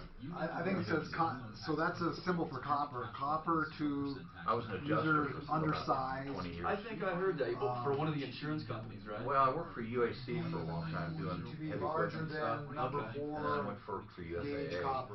Is that all it says? So what does that mean, though? Really different. It sounds like the wire that's in there is undersized and Were you needs to be at military? least for No, I wasn't, but you have to work there gauge each year to copper, get their insurance which is back. pretty I big. finally got their insurance after being there, but they, That's what you're talking right here, right? They're an This odd other outfit, stuff, man. Even on my side, you never know what you're gonna get with them. Yeah.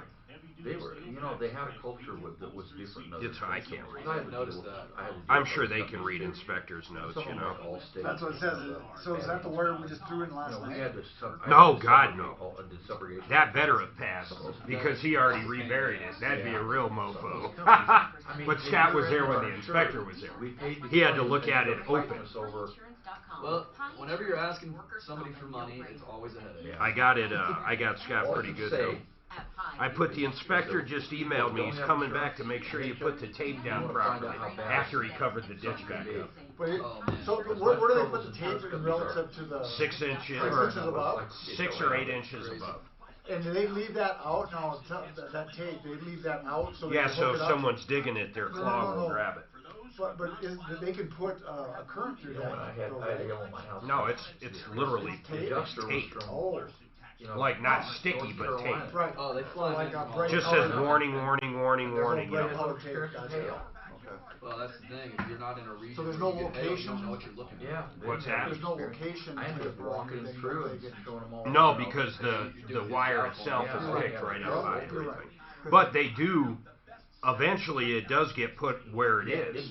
In other words, when people come out to do put the flags in, they'll know that that wire was put in even without the equipment. Somehow it gets put onto the plot or whatever they call it.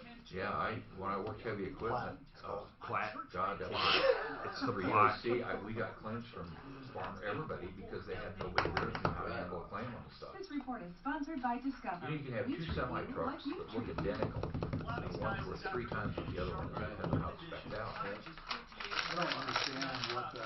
I don't understand. This guy, Well, you know, remember. You gonna give me $100,000, bro? He's gonna give me $100,000. all the time. These companies that finance them, no. $200,000. They have late payments all the time. No, he doesn't. Just payments. They know eventually they're gonna get paid. Yep, that's Well, the right. guy has a truck. The stupidest thing in the world is take the truck away from him. Then he's not gonna make any money. And then you're really off the road. Tom Martino here, 303-713-TOM. 303-713-8255. So, Bosley's in a really bad situation. His semi-truck was repossessed. Now, he claims he was not late at the time on any payment, nor had he a missing payment. He was simply talking about deferring a payment. But there's got to be more to it. There's got to be. I mean, I may not find out in this phone call, but we will find out. Now, Bosley, I need to ask a few questions, truly. When is the payment due by contract? On the 30th. Now, is that after the 30th, do you get 10 days before late charges are charged? I believe so. But like I said, the thing is, I never would have chose that option, because when he offered me, he said, "Look, how about I take you off of automatic withdrawal so I can give you time while we get this deferment settled." And so, not at that time, he should have said, "Hey, in 10 days, if you go 10 days past, we have the option to come and But Bosley, truck." I would have never have done that. Bosley, this is why I'm confused. According to you, didn't do that. So, why do you keep talking about 10 days? They took this truck during a 10-day period or after a 10-day period. What is that 10-day period? Because you claim you never used a 10-day period. So you're talking in exactly. Yeah, you're talking in circles. Please explain it to me. Okay, so I'm technically today, on Friday when I did, was 27 days late. But you told me, wait a minute, you told me the payment wasn't due until the 30th. How can you be 27 days late? Please help me understand that.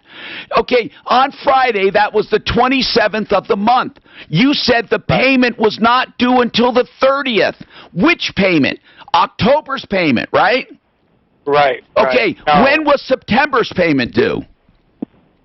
Now, September's payment was due on September. It was due last month on the 30th. On August 30th. Okay, did you make September's payment on August 30th? Yes, I've made every payment up till now. Well, what's now? But there are no payments. You said on August 30th you made September's payment, right? Right. And then you were going to make October's payment, but they took your truck. Right. Then how can you be 27 days late? Bosley, I swear to God, if you don't make sense, I can't help you. I am trying to help you. Why did you say you're 27 days late if you made that September's payment in August? Okay, I'm looking at the dates. I guess I didn't have the dates right. So October. So technically I haven't made September's payment. And I was going to make September's payment on September 27th. Okay. So that's what I mean. I'm sorry. Okay, Bosley. Bosley, no, don't be sorry. I'm happy that you told me this. Now we know what we're working with. But I have to be straight with you. The repossession was totally within their rights. Yeah, I know that. So what are you realize calling that, about? What do you need help with? What are you calling about? Because for the deferment, I wasn't late my past months. But the only reason why you were late. You were 27 days late. Right, but I would have never strung them out if the guy told me he would give me time. He would give me time. And that's what I said. I said, so, well, I won't get a 30-day late. And they said, no. So you're claiming, hold on, Bosley, you're claiming somewhere in your conversation you were told while they're working on the deferred payment, you can just sit tight and not make your payment. Yes, and I told him, I said. Okay, who were you talking to? I don't get a 30-day late. Bosley? It was a gentleman named Eric. Now, will Eric say, I told him he could wait, and I'm shocked that we repoed the truck? Absolutely. Get me his number, okay? I don't know. So here's the thing. Get me his number. I called yet. Yeah. All right. Do you have his number? Yes, sir, I do. Okay. Why don't we call Eric and see if he'll back up your story? How much will it cost to get your truck back? They want like $6,000. So that's my thing is that he's the one that suggested for me to get an automatic withdrawal. And then at that moment, that's what I'm saying. At that moment, when I wasn't late at all, I was on time. I know.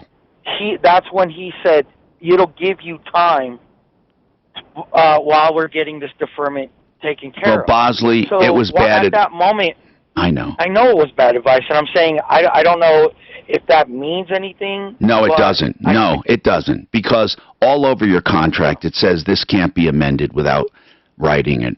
Listen, Bosley, really, it's going to be almost impossible to make your argument that you were waiting on a deferred payment. So will they have you talked to? That's what I was instructed to do. Yeah, but it's a third-party company, so you can't speak with any bank. And I called them, and then the third party is the one that told you not to make your payment? Yes. Okay. Yes. Your lender doesn't care about what they said. If your lender doesn't care, Bosley, here's the best you can do. And you'll lose. You'll lose, but here's the best you can do.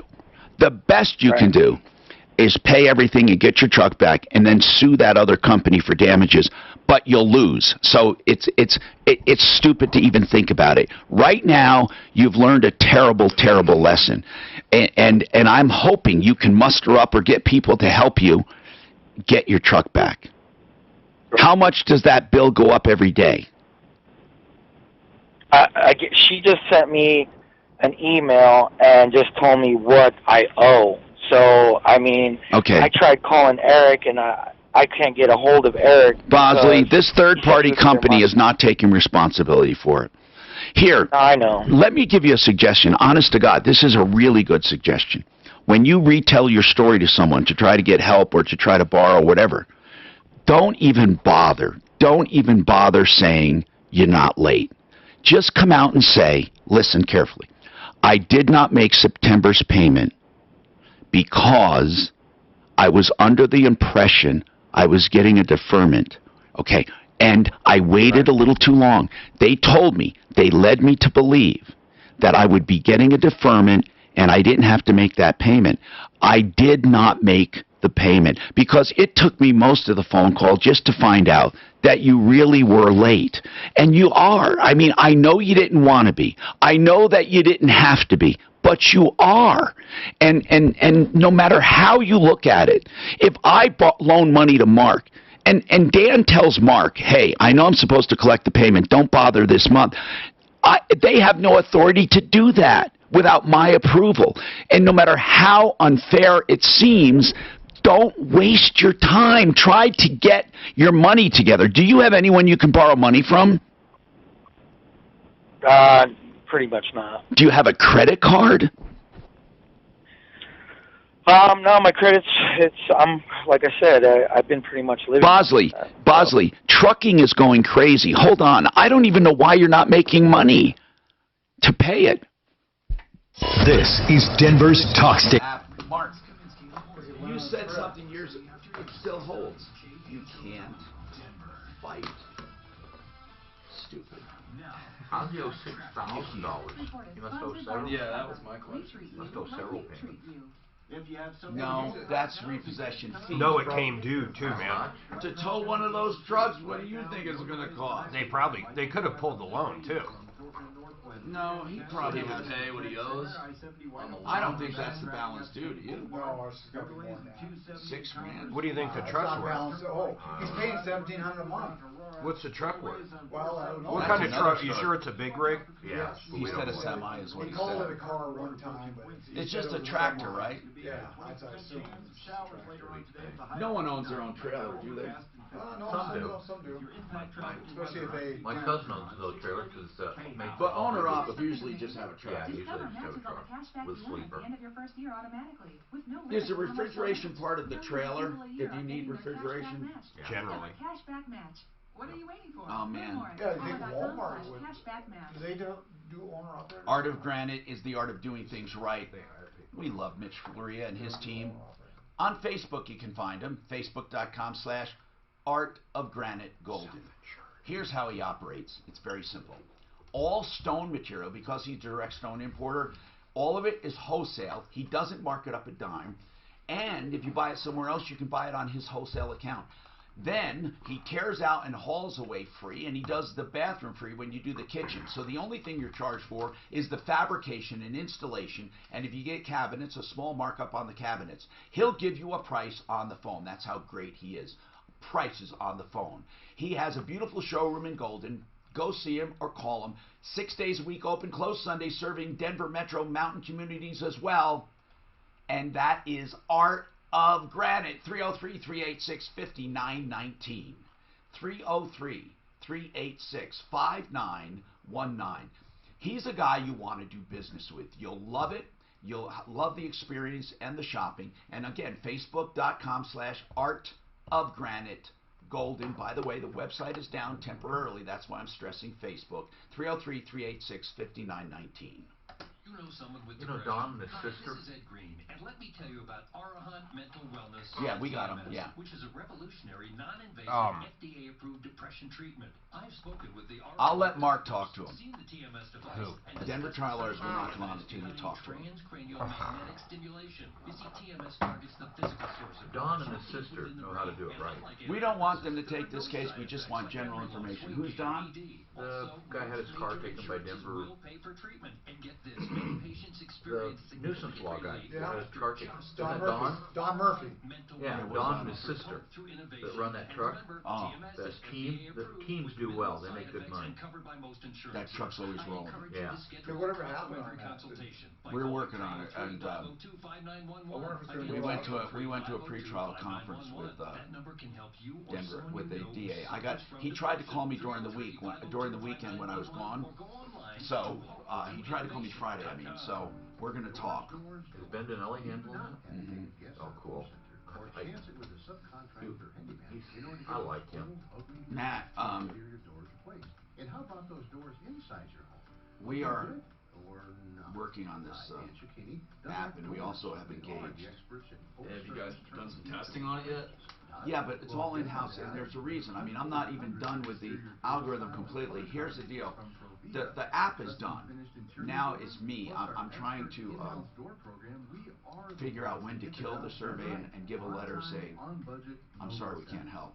Because they're I don't want to make people go through this whole bullshit, and then you guys have leads that mean nothing. Well, I can offer some advice on that, because of course, that's what the first you year of already doing have. this, I've had people calling me and State Farm didn't pay for my doghouse and my mailbox, and so I'm going out there to try to get them another $100. I know the red flags now that come up. Can you give me a list First of red thing that I flags? do is want to see the insurance printout, because I can tell You mean pretty the quick. desk page, or you mean the adjuster? The adjuster estimate usually tells me, are they taking care of these people or not. See if Daphne Spot could all get the missing stuff right away. someone to Yeah, talk there's, about yeah. employees that try to take stuff at work and put their mark on it. They're all set. So really just generic about bad faith in general. but because of that automotive call. They, you know, almost no one does bad faith when it comes to property. I asked him that. He goes, almost nobody does. There's no money in it. It's mostly in what? Medical, and then, well, cars is what I meant, not property. I mean homes and stuff, of course. Okay, good. It just comes, you know, there's got to be money to get paid. It is interesting. Why treble damages? I've always kind of wondered that. Because it's so egregious? Because it's law. Hey, staff, do we have that woman that originally sparked the call for bad faith? She was calling about... What was her name, Dan? An accident. Dan will have it. Her name is... I got it. Or you can just recap. My wife and I are just ending that. Her... Vanessa. Matt, you going to get me No, 100? not Vanessa. Oh man, I'm gonna try. But Never mind. I bet it's close. Your insurance company you had, they're gonna send an independent. Oh, it was Jackie. Adjuster, which is Jackie. So you'll meet with him. Yeah. Those guys get paid. How do you know they're sending an independent? Because they're not. Listen, if we can't get her, I don't care. Oh, I got you. Suze didn't leave me any number, but I'll ask. Not a big deal, actually. I can probably recap. And then it. I She'll probably see. Then that independent, of course, he works. He gets a percentage, believe it or not. Well, that's odd. How backwards is that? Who does? Independent. God, that's adjuster. interesting as Get a hell. what? Get a percentage of the claim. Yeah. It's tiered. If they go over 50 grand, they get this amount. Wait a minute. So they Doesn't get, that seem like a The compliment? insurance company's agent. Yeah. Wait a minute. So then they have an incentive to increase the claim? Yep. Well, that's a good thing for. It is, but it's a crazy. I can't believe they was. Well, hold on though. It's beautiful That's for good us. for. It's got to be state law. What do you mean it's beautiful for you? It's bad for you. If the adjuster that works for the insurance company has a vested interest in getting the consumer as much money as possible, That's how can good. that be good for you? Well, like. Oh, because they want to work with you. Okay, I see. It's good for the consumer too. Yes, it's good for everyone. No, it's good when I sign up. Except for the insurance company. You know, if I'm signing up a claim in the beginning like yours, I get it. 12 years with DOAC, that's what we did. Hi, Tom Martino, your troubleshooter. 303-713-TALK. One Clear Choice Garage Doors. Remember that? OneClearChoiceDoors.com. Because somebody was asking about garage doors. Yes, they do doors and openers. OneClearChoiceDoors.com, and I consider them among the best. Now, okay, I need to get to some people who are holding on. Now, I'll go to Detective Snelling in a minute from Arvada Police, because that was a bad situation that was reported. Whether it's true or not, I don't know, that they questioned a kid without his parents present and without advising him of his rights and all that. But there's always two sides to a story. And then we have Denver trial lawyers on a referral list at referralist.com, because I have a question for them.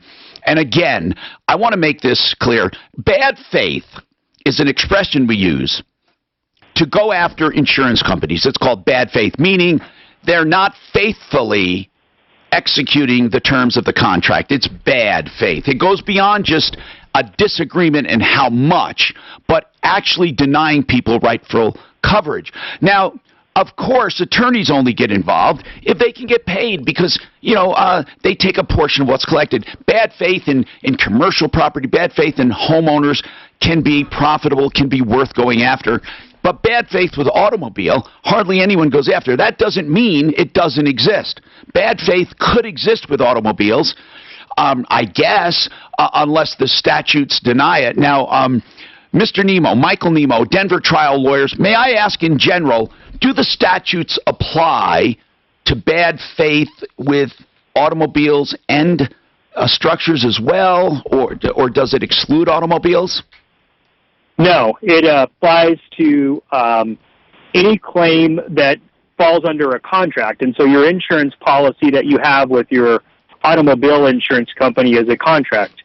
And under that contract, your insurer has what's called a fiduciary duty to act in good faith on behalf of their insured, because you're a paying customer. Fiduciary duty meaning a duty beyond a normal duty. Okay, so now let's talk about automobile, even though, as I said, you probably don't get an attorney to take this on contingency. Okay, so now let's talk about this. What I want to know is, if a company just flat out refuses coverage and you feel that you do have coverage, can you go after them by yourself? Let's say you can't get an attorney, can you get treble damages for an automobile claim denied if you think it's egregious? Yes, you can. there's something called an unreasonable denial of your claim or an unreasonable delay. Even if they pay, but you believe that the claim should have been paid sooner, and you can prove that that's an unreasonable delay, you can get what are called bad faith damages or treble damages, as you explained it. Now, Michael, under this circumstance, I'm going to ask you to take it at face value for argument's sake. Let's say it's true. Just for an example. In this case, the guy's stereo equipment, which is valued at most $1,500, was stolen out of the car. Now, or out of the truck. What's really weird is the insurance agent went so far, the adjuster went so far as to call one of the places that installed it, Car Toys, and investigate this to a point where he said he believes the equipment was not operable at the time. They have no proof of that whatsoever. No proof. The tech said, I don't think it was working right. The owner says they installed 1 amp. He added 2 more amps. He had a big system in there. It was stolen. And they denied the entire claim, saying, well, we don't think it was operable. I mean, to me, that sounds just flat out wrong. Yeah, it sounds unreasonable to me as a lawyer looking at this. You're right. It's difficult to take cases like this when there's not a lot of damages involved, but it does sound like an unreasonable investigation on behalf of the insurance company, and they have a duty to act reasonable and in good faith on behalf of their insured who pays the premium. All right, so what would you do as a consumer if the company now, and you're not an attorney, if you were a consumer, but knowing what you know, what would you do if they said to you, well, we don't think it was working? I mean, they actually have no test data. They have no bench testing. They have nothing but so-called tech saying, yeah, it wasn't working right. What do you do? What would you do? So what I would do is I would try to get proof that it was working, and I would do that by having someone sign a written statement that they observed this stereo working properly and functioning properly, and providing that to the insurance company along with a letter that says, here's the proof that it was working. What proof do you have that it wasn't?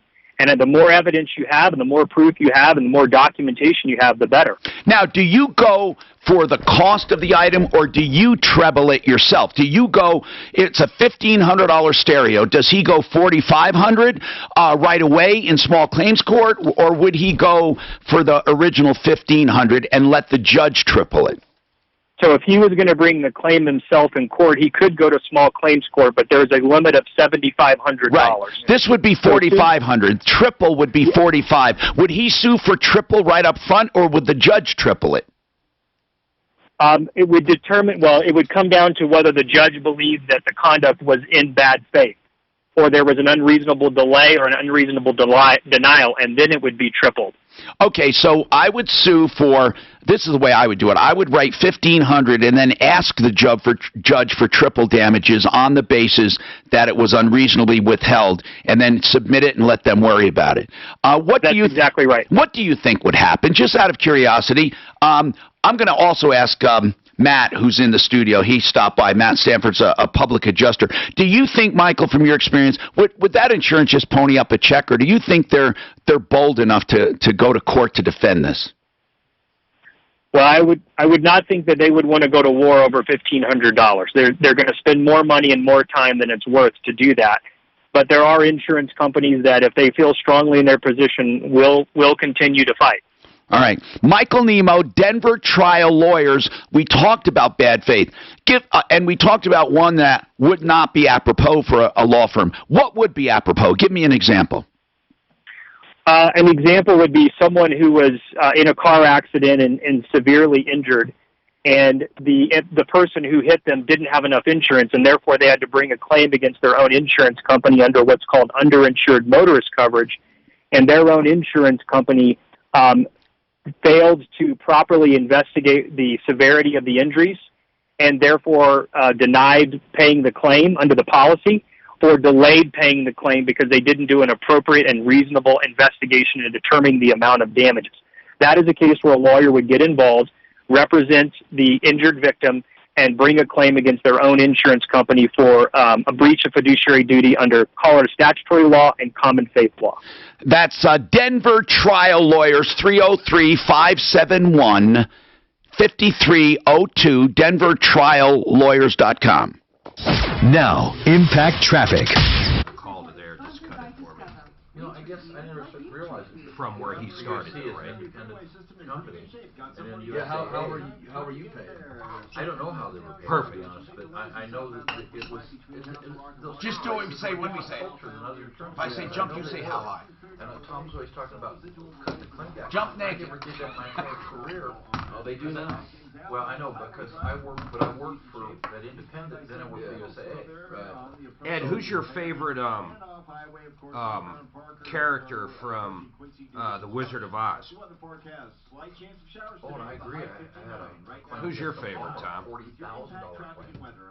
Mine is Tin Man. My God, he just I love the Tin Man too. had 10 days to Daff? run a sewer line. Our property went She's to one ignoring street. you very well. She's I love ignoring, it. she's ignoring me with, One street to the next street. By making what is the word? She's ignoring me with Vander. No, with, No, what do they call it? No, with- ghosting. $40,000. she's ghosting me. Granted a easement. 303-713-TALK. Do I owe you a break there? Okay. Oh, yeah, because Ideal Home Loans, we've talked about them before, and I told you what I loved about Ideal with the 3-day, or not the 3-day, 3-week close and a written guarantee. I want to talk about this one part. This is a pre-approval. It's not pre-qualification. This is what I mean. You go and apply for a loan, and you get an amount that you qualify for. If you find a house that fits, that's it.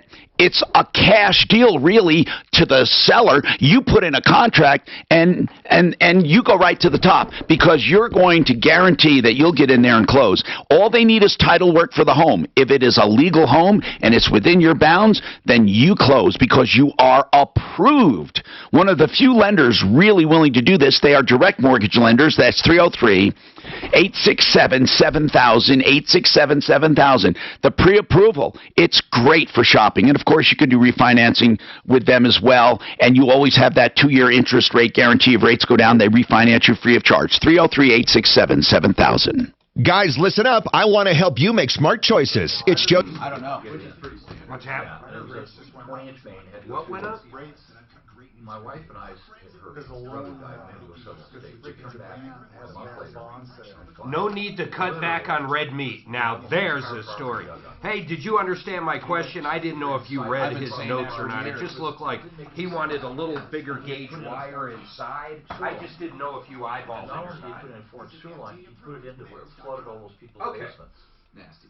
The guy didn't have a clue what he was doing. And I don't know, he was But supposed that's to be a not the master reason plumber, they're he just cutting wasn't back on doing red it. meat, right? And he was still It's living because there. it's the harm to animals. We owned that, it was a house. we owned For the two real doors down. crazies, you mean. Okay, gosh. Anyway. Crazies. And then climate change. And because he cut through all the utilities, cow the water farts line, and, and all the underground, he poop. cut through everything. Okay. Carbon I mean, footprint. we didn't waste our time burying that. In fact, Cam Newton, if you watch football, they think he's lost a little bit because he went vegan. The city finally gave up on He's it. not healing as fast. Cam Newton, the quarterback, He's just got he to went do vegan days. since January. But he tore He's not up the healing as driveway, fast from his he injury. he was, I don't know what, It gets messy in a hurry, man. well, it was like he was something wrong with it. Right. And the insurance company almost like didn't believe us. We had that much damage. And, Well, I tell you, I mean, with the insurance companies, if you can document stuff, yeah. they normally respond with cash. And, We sent them over 100 Is photos. Mark logged in over there? Yes, he is. For Well, $40,000, and they What- put us an offer for $400,000. yeah, he's logged in. that's insulting. Yeah, you missed a couple zeros there. Anyway, filed a lawsuit, and they finally got hold of this guy to do it. Where'd he go? Where did Marky go? Is he leaving? No, I think he's making a phone call. I can't think what it's called, where they talk to No, him. he's not leaving. We're playing racquetball and stuff. Oh, that's why he said he had to Well, the leave for my question meeting. is, Oh, interrogation. Oh, Yeah, Saturday it's, noon, yeah. Well, yeah, he said he had to go. I know what he's doing. Anyway, they finally get hold of this guy, and the day before, and realized what a nut he is. Oh, the deposition. Deposition is exactly, and they realized what a nut he was, and so the next day day we show up, God, we got all these witness books we had to do and all this stuff, hundreds of pages we had to do 12 times. Anyway, we show up next day and they're standing there with a $40,000 check. Well, there you go. Yeah, but it took that to get it done. But and I'm going, my God, I can't believe that they would fight us like this. And, the more time that passes, the dirtier they're getting. Yeah, it's getting bad. And it wasn't that way when I worked there. What do you say is the hardest insurance company to work with? Hands fans. Really? Yeah. What is it? Oh, American Family? Terrible. Well, they're terrible anyway. Hi, I'm Tom Martino, 303-713-TALK. I want to go to David Snelling. I believe he's a detective and a PIO, Public Information Officer for Arvada. Mr. Snelling, are you a detective, sir? Yes, sir, I am, Tom. Okay, thank you. Listen, we had a guy on who called and said his son was given a ticket at home after an investigation. By the way, he was upset that the ticket wasn't given for weeks later, and I'm saying you should be happy. That meant they really took it seriously and investigated rather than just willy-nilly writing a ticket. So that part doesn't bother me, the delayed ticket. But I guess he kept stressing, my son signed a legal document at the door, and I guess it was just acknowledgement that he was served the ticket. And first, before we go into the other part, how do you stand on that? Our attorney had no problem necessarily with the acknowledgement that the kid got a ticket, but what is the rule as far as minors and Arvada police signing for tickets? Well, first, we'll back that up a little bit, and we'll say that it's upsetting that we have to take things to this level. No, sure. No one wants to do it.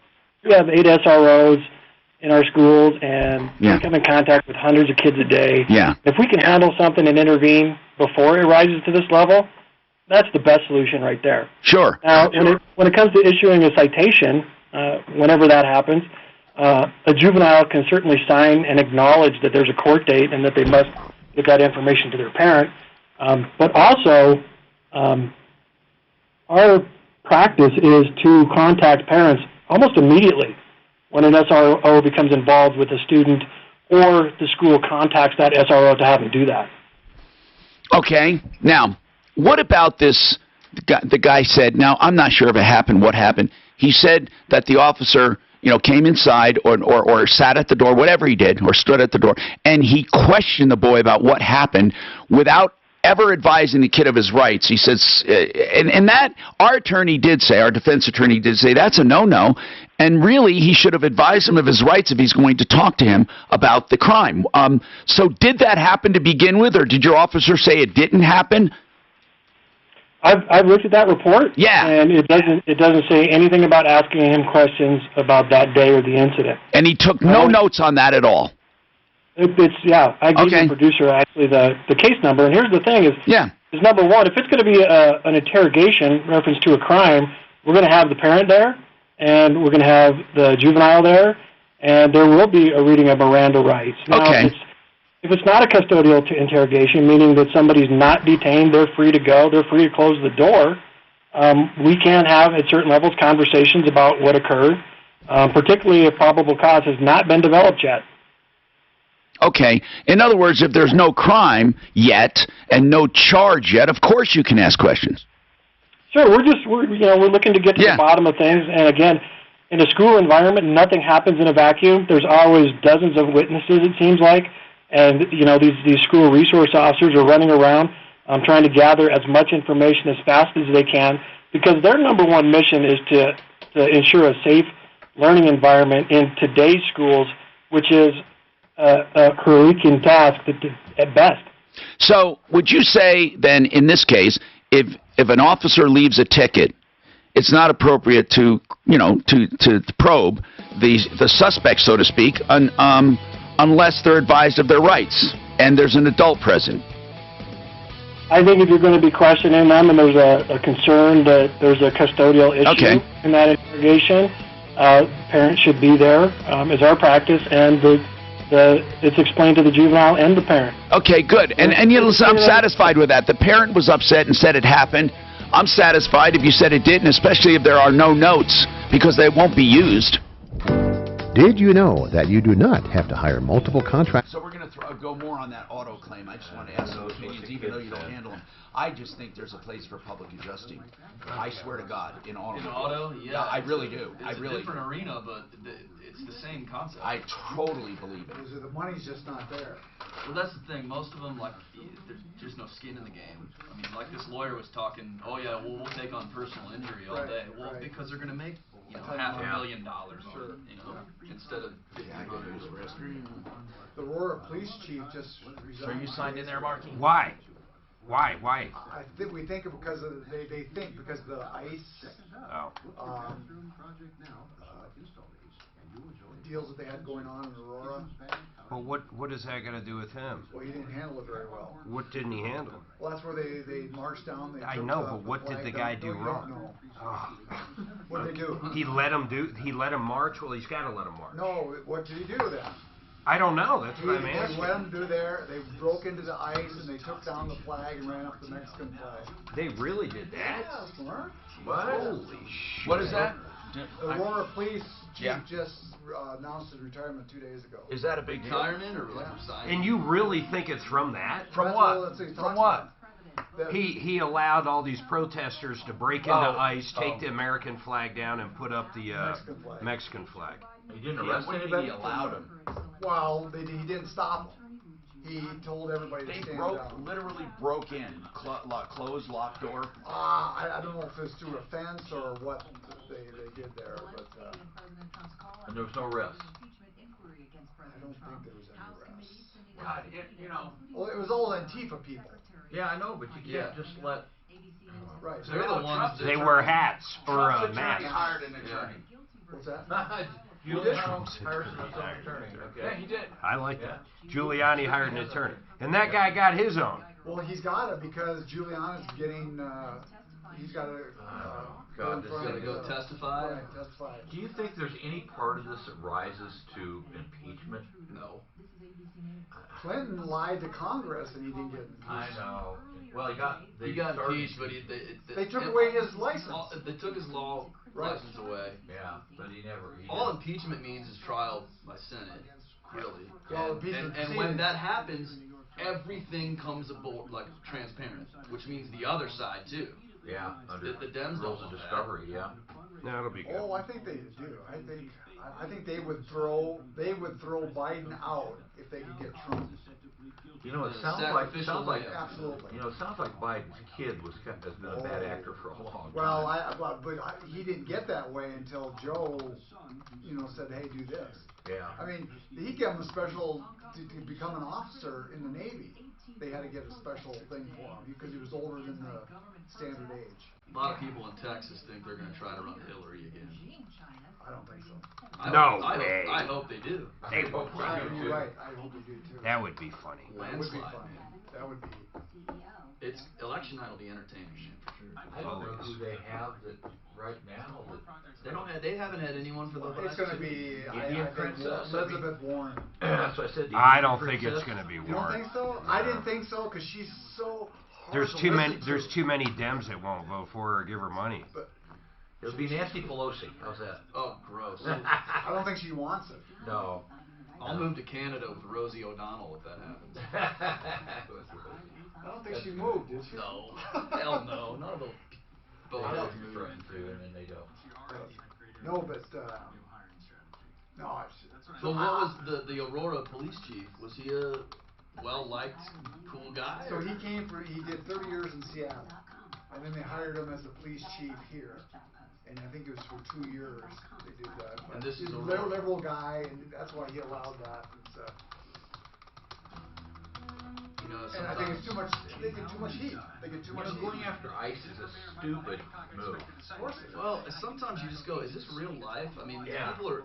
This is really happening, man. I know. I agree with that. Throwing up the Mexican flag right here in the middle of our country. Yeah.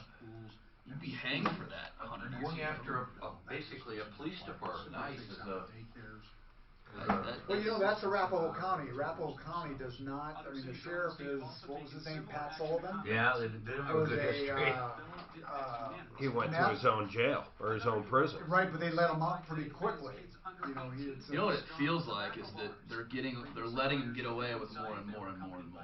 Yes. And when is it enough? Well, it's same with homeless in L.A., and it looks like it's becoming enough. And I think it's because the media, they're scared of the media. Right. Oh, you're absolutely right about that. You mean like the media, like a song media? Every time in my life we've tried to help homeless, it never works. It never works just to give money. Well, it depends what do you mean by helping them, Well, though. they always have an excuse that next month that something's going to be okay. That if you get them over this hump, everything's going to be okay. It's never okay. I need to get back on my feet. Yeah, it's never okay. Tell me what did Brent Franklin say? He said, I like them plump, by the stump, and I love some big fat rump. Something like that. Right? What was his exact quote? For which one? For the homeless? Trust me, Yeah, it's not an exact No, quote. it's not an exact quote. I mean, Well, you look at back how they talk back then. Yeah, but what was it he basically said? He was a said, witty homeless? dude. Make their lives miserable. No, the best way to help poor people is to make it uncomfortable to be poor. Yeah. Who said that? Ben Franklin. He also said beer is proof that God loves us and wants us to be happy. The guy was on something. What was it about women? I forgot about it. He loves the hump. He loves that rump. Washington's home. Yeah. Mount Vernon? Yeah. They're appreciative. Anyway, they don't swell. They don't swell, they don't tell, and they're grateful as hell. And they go to hell. They And, go to hell. Remember what did he say? You're supposed to put over their head? I've been A in bag. Vernon. Basket. It's really cool, man. Yeah. They didn't have bags back then. You gotta put a basket over their head. The problem they had with slaves. He did not say that, did he? Yes, and that was one of the things he said. He had to put a basket over their head. No, he didn't say you had to. You He said that should. women age, it Yeah, goes the reality is down, and their the body amount of work that remains you got from them wasn't whatever, so you just put a that basket great, over you know, their for head. what they cost. Right. And Don't you when remember? they, That's what it is. They were you know, they still didn't have cotton. When the cotton picking machine came out, that Oh, man. 4 12-second promos. But they couldn't just. It was like letting. Oh. I mean, I'm not trying to say this to be racist. No, Hey, take people that didn't know how to take Did you care get of this themselves. this email Turn and loose. promo? So I give you 12 seconds of audio, and then Yeah, you they make did the not- promos. you'd probably Is that be doing every more harm. day we do They had that? to work their way out of it. And I guess sharecropping is the way they did. Well, if you ever get a chance, check out Mount I'll do them in the morning. I have to run this afternoon.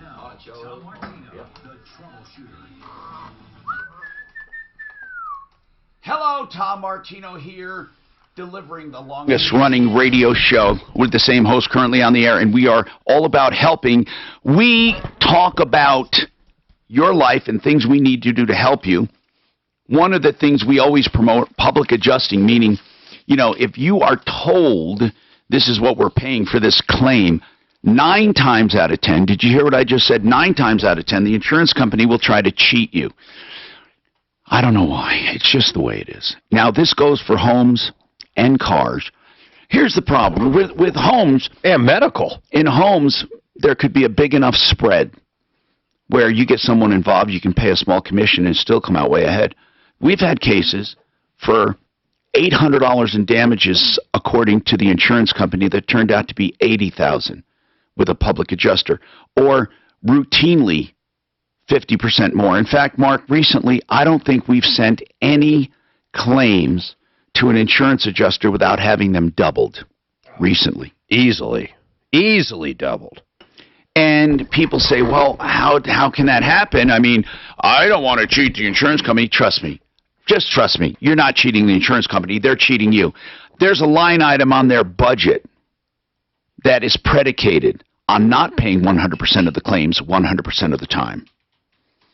All we do is get you what you have coming. Now, if you get to have it done cheaper and you get to have it done, some of the allowances are for, you know, the site and different kinds of allowances and overhead and profit and all that. If you get to keep money, fine. You pay for the coverage, you should get it. Here's the bottom line. It is a fact of life. Have you ever, Matt, as a public adjuster, Matt Stanford is with Paragon Services on my referral list at referrals.com. Have you ever gone to a claim ever? And I'm serious. And if the answer is, you know, yes, That's fine. Where it's been completely fine and fair. Yeah. How about how much? Twice. In your entire career? I've done thousands, and I can think of 2 where they actually, I couldn't find anything more. It was a brick. One of them was a brick house. You're not going to find much damage on brick. They bought the roof and the gutters and some windows, and I looked around, and they nailed it, and overhead and profit. And you're not looking for anything that they shouldn't be covered for. I wouldn't be around very long if I was doing that. That's unfair. I just want what's fair. Here's something else people don't know. I love roofers, a good roofer, but they're not allowed to negotiate damages and price. Well, the insurance company is under no obligation to even speak to them. Well, they're not supposed to. Now, they can say this is what the roof needs for this. They can't say, we also think you should throw in this and this, or you're underpaying for this or underpaying for that. Not allowed. Those conversations don't happen. Now, that's where public adjusters come in. Now, on cars... Wait. If they see siding that's damaged, so they're not even supposed to talk about the siding? They're not supposed to talk. Now, if they do siding, they can put it on their contract. Yeah, they can add that in, but they can't say, for example, hey, that shrubbery might be covered, or we don't think you're paying us enough for this or that. They could say this is what we charge. They can't negotiate for the homeowner on a claim. Now, obviously, they can negotiate within their realm of what's needed. This needs flashing. This needs some roof jacks done. No, it doesn't. But it's really a fine line. That goes with contractors. Contractors come out and tell people what damage they have, but they really can't, fight for certain coverages. If you're in doubt, here's the thing. We have never found an example, not once, where it wasn't worth getting a public adjuster. I want to talk about using them for cars. I know it's not popular, and I know it doesn't happen, but what people can do because of that one car claim, it just rubbed me the wrong way. But I want to go to Sandra first. Sandra, what's going on now? What's happening with you, Sandra? Thank you for calling. How can we help you? Yes, I have an employee that works for me, and she went and put $4,300 down on a vehicle on September 25th, but she was not able to pick up the vehicle until this Saturday. When she picked up the vehicle on Saturday, the engine light went on. She called them immediately, and they told her bring it in on Monday. So she brought it in yesterday, and they told her the Cadillac converter needed to be replaced, and she would have to pay for half of it. Well, she doesn't have to pay for any of it if she never took... Now, hold on. There's a technicality here, and I know exactly... Mark was just ready to say something. You said she put $4,300 down but didn't pick up the car till the 25th of September. If the sale date was earlier than that... If she truly bought it, it's not their fault she didn't pick it up. And you have 3 days in Colorado to get your emissions done after the purchase. They're going to claim she purchased it a month ago. You're going to claim she just purchased it because she just picked it up. It's whatever the contract says. You said she put money down. But it may have been the completion of the deal. If it was the completion of the deal, truly, then it's back then. If it's upon delivery, they execute it. For example, let's say they had her sign some more paperwork and take the car, and that's when it was finalized. She had 3 days. So what's going on is this. That catalytic converter would have been caught, and they would have had to pay for it because you must sell a car with emissions intact or approved when you sell it. So, did you see the contract? No, I didn't personally. I need to see it. I need to see it. It's going to be that original, Dave. But that doesn't mean these guys, we can't put some pressure on these. That's right. Who is it? Who is it? It's Booth Motors out of Longmont. God, why is it Longmont? Why is it that Longmont is filled with sleaze buckets when it comes to cars? Why is it? And Greeley, too, but mostly Longmont. That little town of Longmont has more scumbag car dealers than anywhere I've ever seen per capita. Is it Booth or Boots? No, it's Booth, B-O-O-T-H. Booth, okay. We can call them, but here's the deal. I have a phone number. I really want... Oh, good. What's the phone number? You know, they look better than most of these places. 303. 772. Yeah. 8,000. Now, I just want to say something. You do understand, Sandra, if she completed the deal, when did she put the $4,300 down? When? On the 25th. Of what? Which was Wednesday, September. Oh, wait. And then she called him on that Saturday, which would have been 3 days. Wait a minute. I thought you said she put money down a while ago. When exactly? No. She put it down on the 25th. Right. Okay, so, and then when did she tell them about, when was the engine light on? Then that day, the 25th, was she given a 3-day voucher? A 3-day voucher for what? For the emissions. The emissions? Did you get a 3-day voucher Wait, for emissions? is that an emissions area? Oh, shit, wait. She was given a 3-day voucher for emissions on that day? Yes. Okay. Did you get it on the 25th, or did you get it on Saturday? Yeah. Okay. Then no, but they told her on that voucher, though. They gave it to her when she signed the paperwork on the 25th, but they told her it took effect when she picked up the No, vehicle. it doesn't. It takes on effect Saturday. whatever the date on the voucher is. It doesn't matter what they told her. Yeah, because she didn't pick up the vehicle till Saturday. Because why? Well, because it didn't have insurance on it. Well, yet, that's so not her. That's not their fault. That expired on Saturday. She no longer had. The 3-day voucher. It doesn't matter what they told her. If it's clearly written on there when it expires, it expires. I can't argue that you told her something differently. But here's the deal. What was the car, by the way? What kind? What kind of car? It's a 2012 Dodge Ram 2500. Okay, listen. I'm not saying we can't talk to them. How much do they want her to pay when they say half? How much? About $500 and something. Whoa. That could be there. I mean, honestly, guys, it could be. If it's a factory cat or something. What do you think it should cost? I don't think it's terrible. What do you talk for half? So they're saying about $1,000. Muffler Shop does the generic ones for way less than that. How much? $300. Total. Clint, I don't know. I've had one done. I have never heard of a total cat for $300. But that. Yeah, go ahead. But they're saying it's 2 converters that are out on it. 2 cats? Dual mufflers. What is it? A dual system? It doesn't matter. Even if it's not, it could have 2 in line just on one exhaust. I mean, that's not a big deal. Okay. Yeah, that I don't know. I need her name, though, so I can call her. Yeah, hold on, Sandra, and let Daphne get some information off the air. Listen, people, when you sign a contract, that 3 days starts counting for the emissions. It's not a 3-day right to rescind. Remember that. Now, Ernest called about Thriveology, and it really pissed me off because they signed him up for a $40,000 vitamin C infusion.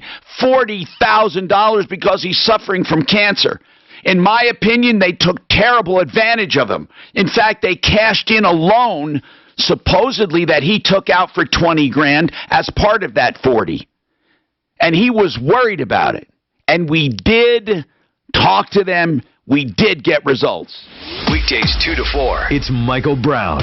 Oh boy, here we go. Barack Obama said at a new. Boyfriend just had those Chevy HHRs. Fuller short. Generic, for $300. See, I don't know. That seems cheap, Clint. What? That really seems cheap. Got a quick spot coming up. Generic cats are cheap. Quick spot. Here we go.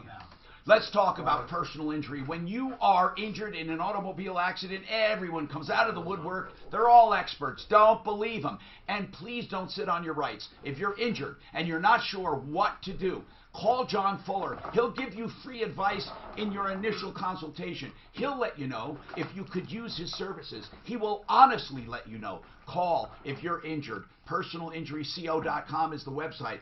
Call him. He's a great guy. 303-597-4500. 303-597-4500. John Fuller. $48 on Amazon. How much? $48 on Amazon. Universal catalytic converter. Done with no one. Done with no one. Wow. What's that? Yeah, the generics are really cheap. I wonder if that would make it a pass. I don't know. What's the labor like on that though too? Oh, they just weld them on. Wait, they're $48? Look, man, we can call any of our shops. Are going to be $500 a piece to $1,000. I don't care if you find them in fucking China for $8. I mean, it is what it is. This is the EPA certified caliper. Now wait a minute. Dan stirring some shit. I know he is. And These Clint's have the helping. flanges on them. They didn't have to be welded in. So you are logged in. Okay, good. I need them. I'm going to hammer this company. They're bad, man. So I take back everything I said about. They look like they could be a decent company. They're probably factory. Are you saying? I'm saying Booth Motors sucks. How do you know that? I just called up and the guy's like, he's like, nah, no one's available. I said, can I leave a message? He goes, yeah, what's your message? What's wrong with that? What's wrong with that? Yeah, that one on the HHI was a bolt-on. Yeah, It didn't even have to be welded in. It was like this. Right. Go to Rock Auto. That's right. Rock Auto is going to be that's going to be a decent price. That's true. Yeah. You guys have any opinion on CarMax? Oh, the place? Yeah, Ah, I we bought get my all truck that. there, and You know, well, we you're don't smart. get very few. One price shopping. You're going to pay more. If you're smart, you won't lose. But I mean, I shouldn't say that. I mean, it's a place. They're not going to do anything illegal. I drive my trucks for 15 years. I mean, I don't. Man, if you do that, truly, you should buy it. Here's what I would do. I would lease that motherfucker for 7 years and then buy it for myself. Oh my God, yes, that's what I would do. Because you get such low pay, unless you don't care about cash flow. What was that? No, I mean, that makes sense. You know, because you're buying it from yourself. Rock Auto is just for your own cars. I do the same Yes, thing. you are. I pick up some keep Rock for Auto's just for at cars. least 10 years. Oh, they don't do trucks. They hold up. I had an Avalanche for 12 years. You're sure? No, I meant. Why would they do that though? What's that? They don't do. Doesn't look Oh wait, do you change it to truck somewhere though? I don't know. I'd be shocked if they don't sell truck parts. We're just missing something here. It says Rock Auto, not Rock Truck. Just go to 2012. Did you look under Dodge? No. Oh, look under R. Well, look, they Ram. have GMC. Ram? There's Dodge. Yeah, look under R. No, I for know. Ram. I did. That's where I was at. Just Ram. look under T for truck. Ram. There it is. Yeah. Ram. It's like you would think he was an engineer or something. No, it's like say it's not under Dodge. It's not a diesel. Or wouldn't it? You know why? Because you have to have logic. I don't know. Exhaust. Lots of logic. Let me know when you're going to meet him out there too. Yeah, no, I'll definitely keep. I got to hop up on my Yeah, barn. you want to be there, right? Yeah, I'd like to. Yeah. So you get. I want to see how. I'll hold him in a headlock. You give him a noogie. Exactly. Well, then you get one. You I'll get one push for the 388, afternoon. but that might be a generic. How much are they? From $1,000 to $664. Ah, imagine that. Well, there's one here at 288. No but I labor. bet it's a generic. But there's still no labor. Yeah. Generic or not. But see how it's the whole thing? It's the It's pipes. literally not legal for sale in California. Yeah, they are generally different. So that might be the not for sale, not legal for sale in California. That's going to change soon. What's going to change? The Fed said California can no longer set their own emission standards, or at least they're trying to say that. Yeah, I heard about that because that's been going on forever though. I tell you what, Well, they gave it was in the 70s or 80s. Someone gave them a waiver. Yeah, I know it's been. They're gonna yank the waiver apparently. Well, that's a good idea because we don't need different states having different. But that is, like say, Amazon really is cheaper. Does anybody watch Mr. Robot? Mr. Robot, Great series. never heard of it. What, Is it a comedy? What is it? HBO Yeah, something? it's and man, it's a good series. It's the fighting robots. no Mr. Robot, Rami Malek. He played. Rami Malek, yeah. He was the Freddie Mercury guy, right? The Queen movie. Oh, was that the same guy? God, Yeah. that was a good movie, wasn't it? Great movie, man. Have you seen Once Upon a Time in Hollywood yet? No, I know what you're talking ending about. is so good. Yeah, I've been wanting to see that. It's the best ending of any movie I've ever seen. Really? Yeah, see if you don't agree. Me. It was the Oh best my ending God. of any movie I've ever seen. So another one What that Shawshank better. Redemption was. that you kind of said all. See, look at Talk this. about best And as in the ending dark, all Shawshank's caps good, are gray. but I think the ending I know. of Once Ben Upon a Franklin Hollywood, was to me, was that the guy best could have ending. been a Well, I'll comedian. check it out, man. I don't know. If He you likes it. Well, there's an emphasis on Once Upon a Time See, and lastly, because they it are so great. has a fictional ending. It's supposed to be it's supposed to follow history from Hollywood with an alternate ending. So that was cool. Yeah. It's got like a whole ensemble cast. It's almost like a what if in Hollywood. Yeah. Like what if this happened instead? And it basically has to do with the Manson murder. So it was kind of cool. Did you see the Beatles movie yesterday? I loved it. How cool was that? I loved I it. haven't seen it yet. Hi, Tom Martino here, 303-713. Talk 713-8255. Okay, so What did the dealer say? Sandra, They sound like jerks. They sound like absolute jerks, They're not going to work with you. No, Booth sucks. In my opinion, this Booth Motors absolutely sucks. Sucks. Avoid them like the plague. Should we put them on the sleaze? People don't have to be rude for zero reason, but I would love listeners to call them up and ask them why they suck, because I would like to know the reason. These people, it's pretty clear she didn't drive that truck until or the car, whatever, until that day, and the light was on immediately. Did she bring it to their attention when the light was on immediately? Yes, she called them an hour after it happened because she was at AutoZone. And AutoZone's the one that told them the Cadillac converter's out, and then she relayed it to them, and they said, bring it in on Monday. Okay, but something that was just said, and this, hopefully I'm right on this, AutoZone is not a repair shop. You need to bring it to someone on the referral list to make sure it's not just an O2 sensor or something else, but I'm assuming Booth Motors is going to do nothing because they suck, in my opinion. Yeah, I mean, and really, Sandra, it was... Look, we don't like telling people this, but she did everything wrong. You know, she put the money down, didn't take advantage of it. Yeah, but they don't have to be total jerks. No, I agree with you. They know that vehicle just left there. They should do something, but they suck. Should. But they're at 303-772-8000. 303-772-8000. I really would like someone to get an explanation of why they suck. Yeah. Okay, so listen. I think that you should take them up at least on that half thing, right? I mean, or what? I wouldn't. No? No, I would go get you can probably get it cheaper. Actually look at it and see what's really wrong with it. Sandra, that's right. First get an analysis from an honest shop, not them. Find out what it needs. You might be able to get off cheap, really. And then let's see if the half they quoted you is not whole, because it sounds like it's the whole deal for me. Ernest has an update. Ernest has been diagnosed with cancer. He's a longtime listener. In fact, I recognized his voice. I said a prayer. You're in my prayers, Ernest. I wanted to say that this cancer thing has got you in a tizzy. You went on and talked to this clinic that claimed they could help you. Didn't they even claim, according to you, that they could cure? Did they say they could cure your cancer, Ernest? Well, they said that he thought he could, yeah. And so you signed a contract for $40,000. You put $20,000 down in a check, and then they took out a loan. You don't remember, nor can we find any loan papers that you signed. But they said you had a loan out, and didn't they say they've already been paid on the loan? What he said was, what the girl said, her name's Danielle. I got hold to her. Yeah. And she said that she would go ahead and put in writing what she told me yesterday. She said the contract had been canceled. Oh, no, I'm not. I know now it has. I'm talking about before you called us, Ernest. They said that you had a loan. Right. They said you had a loan for $20,000, and that the lender was calling you, trying to get you to pay.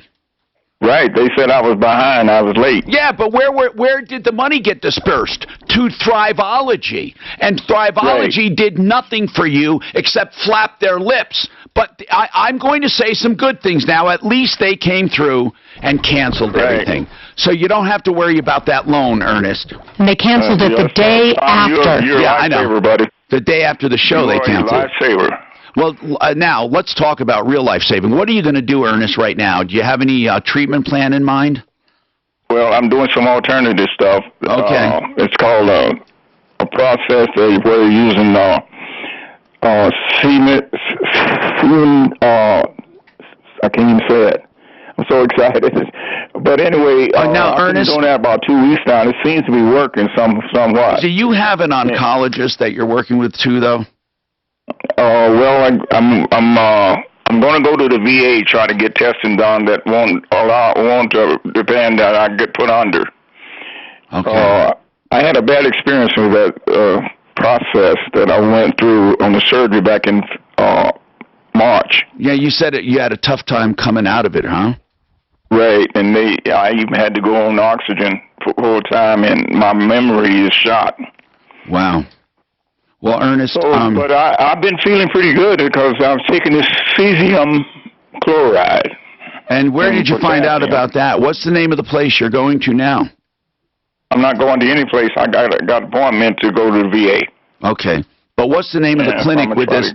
That gave you the Get them to run the test. There's tests that they can do, supposedly, that don't require you to be put under. Right. Ernest, what's the name of the clinic you're going to now with this oxide stuff or something you're getting?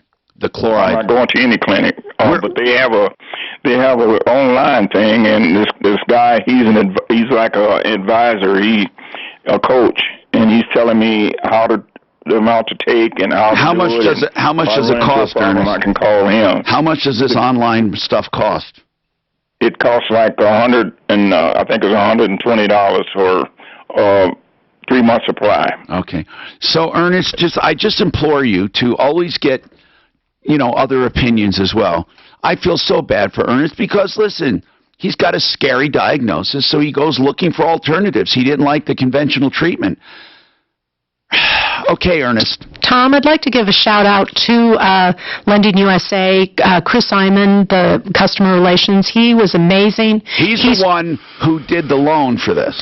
He's the one that I got in contact with in media relations, and he is following through on all of this. Good. The other thing is, Ernest is connected with Barb Shue, who is on our referral list, and I feel safe that they're connected. Tell Barb, I don't want him to abandon all treatment just for this stuff online. Listen, I'm not saying it's not working. I hope to God it does work. I really do. Really, Ernest, I really do. Rick, welcome to the show. What's going on, Rick? Hey, Tom, I know you and your ex, I think, had this granite marble or we have we have a lot of we have a great expert, Art of Granite, that he does marble as well. What's going on? Well, I just need to know something. Does this stuff ever deteriorate? Such as like it's a 59 by 32 round oval top for a sits on top of the wood for like a tabletop. Granite and marble and all natural stone, it does not deteriorate. It is now in nature. It's subject to rain and it's subject to erosion. It's also subject to freeze-thaw cycles if you put it outside, and that would age it. But if it's inside in a controlled environment and it's sealed, you know it doesn't weaken over time. Why would you ask that? Well, because this guy's had it for a while, and it cracked in several places. Okay, that's because it is not. It was probably filled not properly. You see, a lot of stone is filled with material to make it look flawless. And after you have it a while, that stuff does not last as long as the stone. How long did he have it? Well, it's called the white Carrera. But how long did he have it? Like it's his mother-in-law. She's had it for a while. About how long? And she's gone now. I would have to say at least 30-plus years, I guess. Oh, yeah. Now, it's possible that water got into it years ago. It could be almost anything. And microorganisms can grow and weaken it, but the marble itself, the granite itself, will not weaken. I mean, it's just permanent. But there are things that can weaken it if they're cracked. But I want to tell you something else. There is something called insincere stone. And we'll talk about it coming up. This is Denver's Talk Station with Ross Kaminsky in the morning and Dan Kaplis in the afternoon. 630 KHOW, Denver. Now, Impact Traffic. This report is sponsored by your local Ford store. An accident on northbound I-25 just past Colfax has been cleared. Still some slowing on that northbound stretch between Santa Fe and the Auraria Parkway, and then it loosens up after that. The rest of the highway drive around the metro area is looking good with no major problems to report. Off freeway, an accident in the construction zone at Parker Road in Quincy is in the late stages of cleanup, and another crash further south on Parker Road at 20 Mile. Your forecast for today, partly to mostly cloudy this afternoon, a high in the low 60s. We'll cool off to the mid-40s overnight tonight, and then tomorrow for your Wednesday, partly cloudy with a high right around 70. It's 52 right now in Denver. With your Impact Traffic and Weather, I'm Janine LaRose, 630 KHOW. Ford Truck Month is the time to get a great deal on the best-selling trucks for 42 years straight. Ford F-150 or Ford Super Duty, these trucks are built better, built stronger, built Ford tough. It's Truck Month, America. Join the stampede to your local Ford store today. Well, I did say it's subject to erosion from water. Calm down, Becky. Rocky Mountain Retro Foam is the most amazing insulation you're ever going to see. Okay? I'm telling you, I'll use it for everything.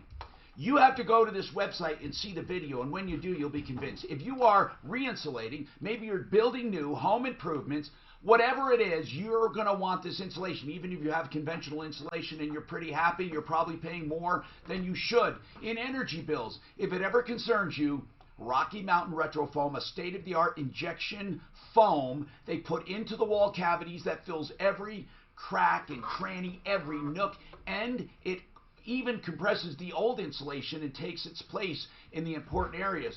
Retro foam is not this cheap little foam you see in a can. It maintains R value in all temperatures. It lasts forever. And listen to this one.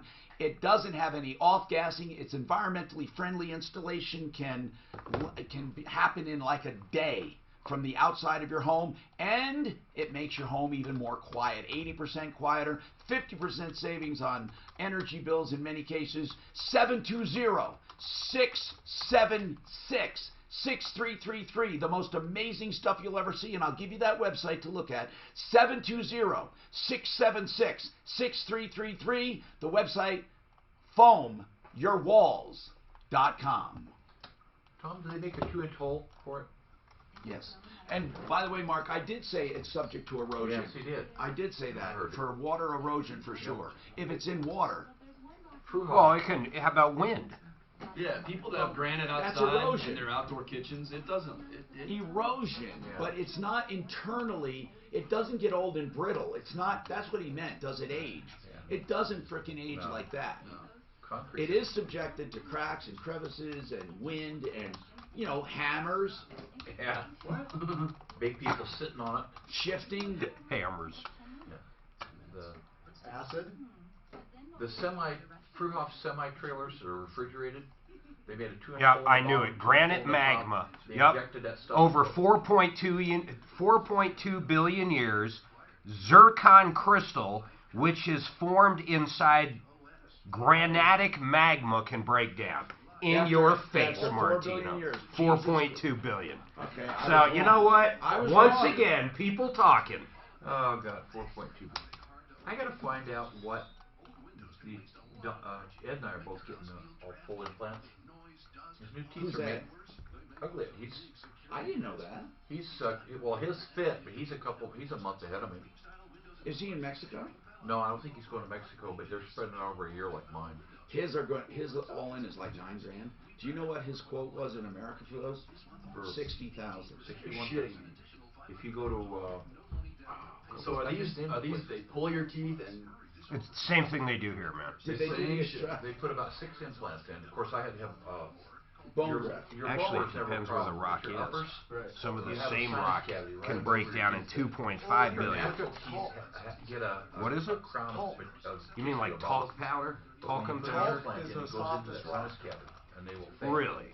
Yeah. So they fill the sinus. No, it's not. Yes, it is. It's a video on YouTube. then you're going into that bone. Yeah. Oh. You get 5 implants. Talcum powder. Yeah. And the 5 That's where implants, talcum powder the whole comes from. piece is Talc kind of like powder. a To say talc to rock. Talc mineral. It's the softest rock on the scale. It is removable. They used to mold them. It's clay. They do make some that screw in, but then you have to have them removed every now and then for cleaning. Exactly. Well, the big problem was sesame seeds apparently would get in corn. It's used in baby powder. Of course, this is what their Johnson So Johnson they had got to run to sued the for. dentist when they got a seed in. Oh, Later ones they started intentionally putting a gap. Was it? So you could clean them. That sucks. But then they were. So they don't sell it every anymore. time They you would ate look them. terrible. At least not for that use. So now the new ones fit. Is right. talc toxic? And they Yes. color coded snaps. Talc can be contaminated with asbestos Really? fibers. Same thing, but the bottom's just never a problem. This goes back to your Because of the talc. It looks just like it because bearing on bone. But you don't have moisture. Feelings, right? Because real That's a lot of moisture. Feeling, yeah. But I never knew that until I had an why. implant here, and it's amazing. You can tell that one frickin' spot when you chew. Like the dead zone. Yeah, but it also because I never knew teeth had feelings until I got it. But it also bearing on bone, so you don't. It's not like a denture where you're pinching your gums when you. Oh no, yeah, no, it's way better. Wait. Most answers mention that talk is as soft as rock. I like how this starts. In fact, not a rock, just like I said. It's a mineral. It's clay. God. On the scale. And do you want to know that rock is not solid? Jeez. Nothing is solid, engineer. Nothing. Did you know that? Well, by definition, it's solid, but if you can magnify enough, you can see through the space. You have. No, how about an atom? There are atoms vibrating together. Yeah, but there's something in that one atom that's making up the rest. The nucleus. That. Go down there and get good treatment. Well, they're literally better than here.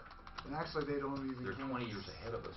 Hi, Tom Martino here, 303-713-TALK. I guess I was wrong. Mark found something about granite that after 4.2 billion years, there's a tendency to break down. What is it called inside it there? In your face. Okay, 4.2 billion. So, Rick, but listen. You better go correct yourself. Here's something funny. Longtime listeners might recall this. Insincere stone. It's true, by the way, in the granite business, you got to be careful. Sincere means without wax. Sincere, actually, sincere, without wax. And it's a funny story. During the Renaissance and the revival of art, they would sell statues, and they were sculpting them so quickly out of marble that they would have cracks in them because they were doing them so quickly. So they would fill those cracks with wax. People would take the statues home, and in time the wax would melt out and they'd look like hell. So really good sculptors would advertise sincere, meaning without wax. That's where sincere comes from. So insincere stone in today's market means, and they really do this, they'll take granite or marble and they put fillers in it where they have screwed up, or where it's unnatural, where it's naturally ugly, and they make the surface look perfect, and truly those fillers will not last as long as the stone, and you could end up with problems. But I doubt it's a big deal for you guys. But anyway, Rick, the short story is most stone, if it's sincere, will not break down. Marcia or Marcia, which one is it? Is it Marcia? Hi, it's Marcia, yes. What's happening, Marcia? I wanted to get some concrete done. It's, let me look here, 706 square foot. Okay. 12 yards of concrete is what I've been told. It's to put a front concrete patio and a new sidewalk 4 feet wide. Yeah. You want it colored and stamped, gray with like a black splash, to match my house's gray siding with black trim. Yeah. We had maybe 5 different people come out and give us, verbal and a couple sentence bids. Uh-oh, you didn't pay someone for a bad job, did you? Yes, and he's in halfway, not even halfway. Oh, no. $4,250. They cashed it yesterday. Now, wait a minute. Was that the deposit up front? Deposit up front. Why did you pay that much? He said that to start it, and we asked, and this is my fault, I asked for a contract. He showed up. No contract in hand. The second day he came, the first day with 2 workers. They spent maybe 7 hours working, busting the old cement. The second day they worked maybe 6 hours. Sunday, one guy was in the driveway and the truck worked a little bit. Well, at least they didn't do nothing. What stage are they in right now? What we asked for. My friend is putting in a melt system because my future, I may be in a wheelchair. I have some medical issues. What stage are they in right now? Right now, they've dug it out. There's an area that we said we wanted it ground level. We said it from the beginning at both ends of the deck. We want it to go to ground level, and it's not a very big area.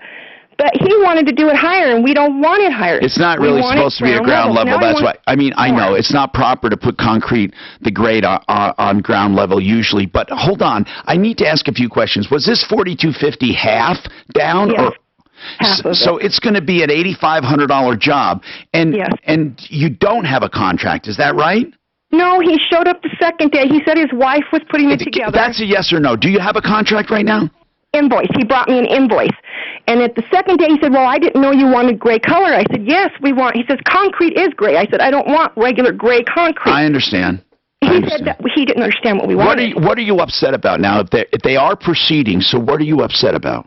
Well, right now, he said, well, I don't know how much more it's going to cost for adding the color. So I checked him on prices, so he said it would be $220 more, which is fine. He said he would split that. But now on the east end of the home, we want it ground level, like it's going to be where the driveway, where you come off the deck, you go down a step, and then you go out our gate. We want the same thing on the other side. And he says now he needs to charge us more because now he has to hire another guy to dig it out. I was told it kind of seemed laziness, just not wanting to do the work to dig it out. Let's check it out for you. Hold on, really. I want to check it out for you. This is sounding like you might be upset. Maybe we can get it done. Can you call him, Deputy? Let's call A&C Concrete. Let's just call him. Marcia, just hold on. It doesn't sound nearly as bad as usual. Val called Booth Motors at 303-772-8000. Val? What did they say, Yeah. Val? Yeah, right after Mark got done saying that they sucked, I called him and asked him, hey, so what's with this 2012 Dodge that you can't get the catalytic converter? I love our listeners. And what did they say? He tells me as we speak that it is in their shop and they're repaired. Really? So is that... If it is, I'll give them some applause. Let's call them back. That's awesome. If that's true, that's great. Do you think the caller would have left that out? No. Hey, Matt, so I know public adjusting is usually, and you have Paragon Adjusting or Paragon Services, you guys usually do homes. Obviously, you get a commission, but I want to know this. Why hasn't it ever gone into cars? Because it's a pain and it's not enough money. That's number one. Number two is typically the mechanics are dealing with this one-on-one with the insurance. Or the auto body. Right. So it's just, I would just be another person, you know. Now, what do you think, though, in the case where a company says, we're not paying for that stolen stereo equipment because we were told it wasn't working at the time. Okay, you think like a public adjuster. What would you do if it was you? Get like we were talking about earlier, have one of the technicians then install things like that. Or somebody who worked on it. Draft a letter. Saying it was fine. Right. And then beyond that, have a lawyer draft a letter. Don't they have to have more than hearsay to say something's not working? It's just about pushing, just push back on them. That's all you're really trying to do. If you think you sued him in small claims court as a consumer, what is your experience? Do you think they would fight it? If you said, look, this is a $1,500 item, it's bad faith, I want $4,500, here's my evidence that it was working, I have the receipts, it was new stuff, don't they have to go more than just say, well, we think it wasn't working based on our conversation? I think for that small amount of money, they would probably, if you did your homework and presented the evidence, I mean, again, it's probably a coin toss, but that's what I would do. Who has the burden of proof? Forget about that car deal, but like on a roof, if you come out and say, hey, there's damage, and they say there isn't, where does the burden of proof lie? You know what? That happens a lot. There'll be a neighborhood all hit. One guy's told you don't have damage. Where do you go as a public adjuster? Because it's not like you're arguing the amount of damage. They're saying there's no damage. We'll talk about it coming right up. Now, Impact Traffic. Even that radio, it was a brand new radio. It was like 3 months old. If she has the receipts. They had the receipts. So what if it's not working? It was stolen. Yeah, it's weird. It doesn't matter if it's not working. It was still stolen. Although I didn't realize most claims cover stuff stolen out of your vehicle. Yeah. So I got 5,000 cash in my vehicle, and all of a sudden it's... No, he says most do not. The homeowners No, they do not do it. Right. The car doesn't do it unless you have a business or... So their homeowners is denied. RV. Yes, homeowners... God, why would anybody turn in a claim on their homeowners for $1,500? Right. Covered the I mean, tools. for any reason. Yeah. But your RVs and stuff is different. Well, they have their own policy. Our contents are different. Yes. No, so if you have a guitar in your back seat, somebody busts the window and runs off with it, that's homeowners coverage? Yes. Which, once again, I mean, unless you got some crazy guitar, you'd be crazy. Unless it was built into the seat. Right. There are people who Elvis have guitar. medical resistant or medication resistant depression. they take more than one medication possibly at one time, or they switch medications every several months. There's a new clinically proven prescription-based treatment that has been clinically proven to work better than just switching medications. It really intensifies the medication you're on. It makes it work better, and in some rare cases, people don't take any medication after this treatment. It's called TMS Solutions. TMS stands for Transcranial Magnetic Stimulation. These are prescription-based treatments, non-invasive, and it's not painful at all. It's a passive. You sit there, and they have some magnetic therapy to your brain, and it's been proven to work. You need to call for an appointment or for just information, or talk to your doctor, or both. They can even write the prescription for you right there at tmssolutions.com, 303-928-0499. 303-928-0499. I've been practicing lagging. You are a laggard. That's, damn it! Shit, I never realized that. Booth Motors called that gal, looks like. Yeah, I know. That was quick. Yeah. Sometimes results happen in different ways. On the air like that, yeah. Sometimes it's honey. Sometimes it's not honey. Right. I basically told that guy he's a fucking idiot. I couldn't believe how bad he was on the phone. I mean, it was remarkable. He was mean. He was just a dick. Nothing out. I mean, I. Are you sure he worked for Booth Motors? Maybe he was a customer that picked up the phone. I said, I give my normal spiel. Hey, it's Mark Major with the Tom Martino Show. We have a caller on right now. I'm sure there's a second side to the story. We're just trying to figure this out. There's no one here. If Michael Jackson, if he faked his death to get away from all the accusations. Well, first of all, they were all bogus. It'd be a good TV show. No, they're bogus accusations. Oh, they are. He really did. Dave Chappelle said so. You said you'd drop your kids off there, and the next day would be Disneyland. Remember? What was the quote? The rest of your life. Oh, I don't want to say it. Hey, listen, it's 12 hours of hell, but it's all Disneyland tomorrow. No, shut up, kid. It's only a few minutes, and then after that, it's Disneyland. Did you see the Dave Chappelle stand-up? He talks about all that. He's like, No, I mean, Joan Rivers, he stole it from her because she did what she did in a stand-up.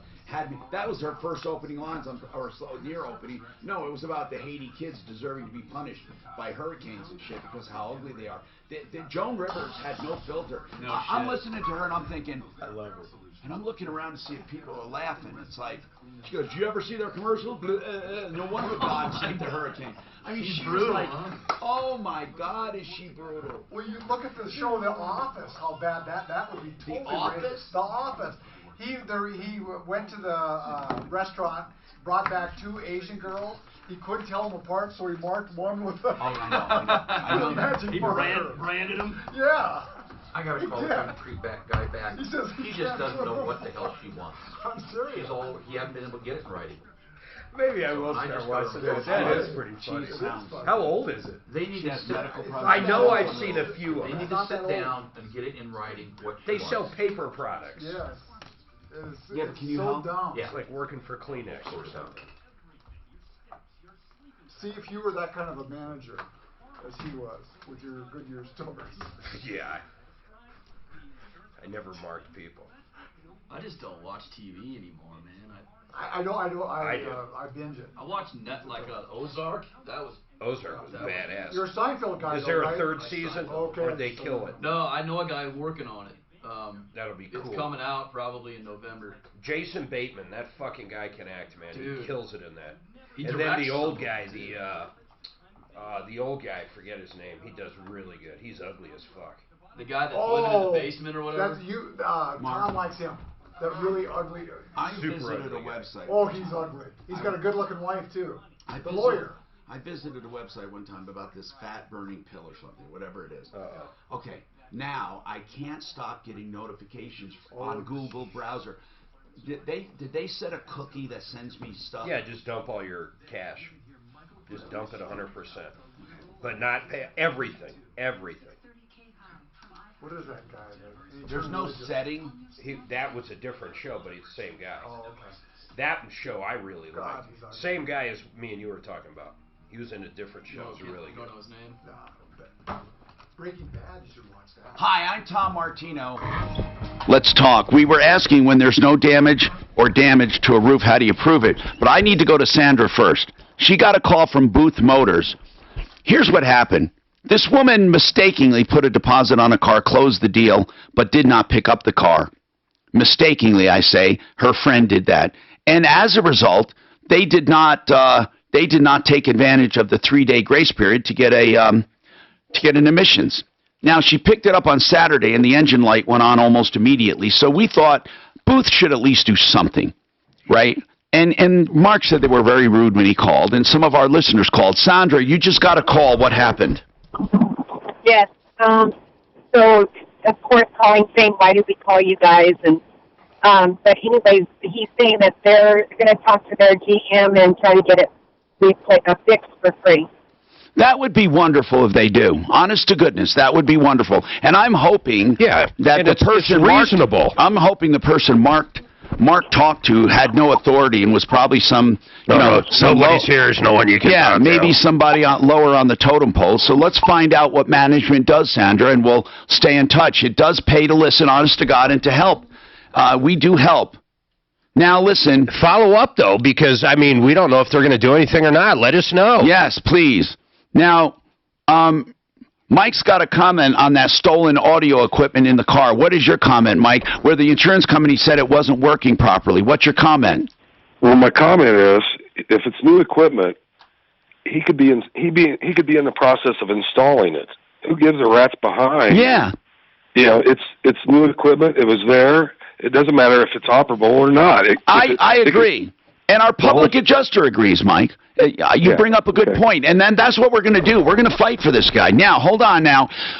Matt, what do you do if they say there's no damage and you feel there's roof damage? What do you do? No, I start with there's a website, Stormer site, I think it is, and that gives you address-specific data.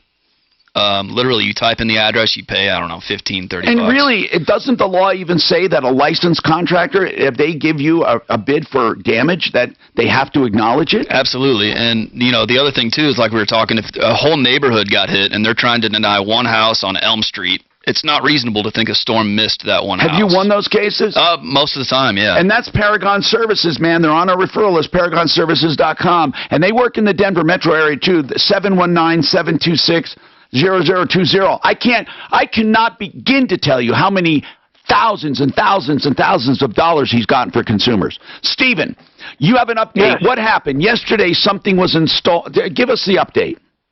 Yes, I want to thank George for sending the technician out this morning. That's right. Now I remember you bought a faucet. You didn't know who to call to get it installed. You didn't have the money to just keep paying service charge after service charge. You didn't know if you'd have enough to get it installed. And I asked George at Fix It 24/7 to go out, have somebody go out there. He said he would gladly do it. What happened?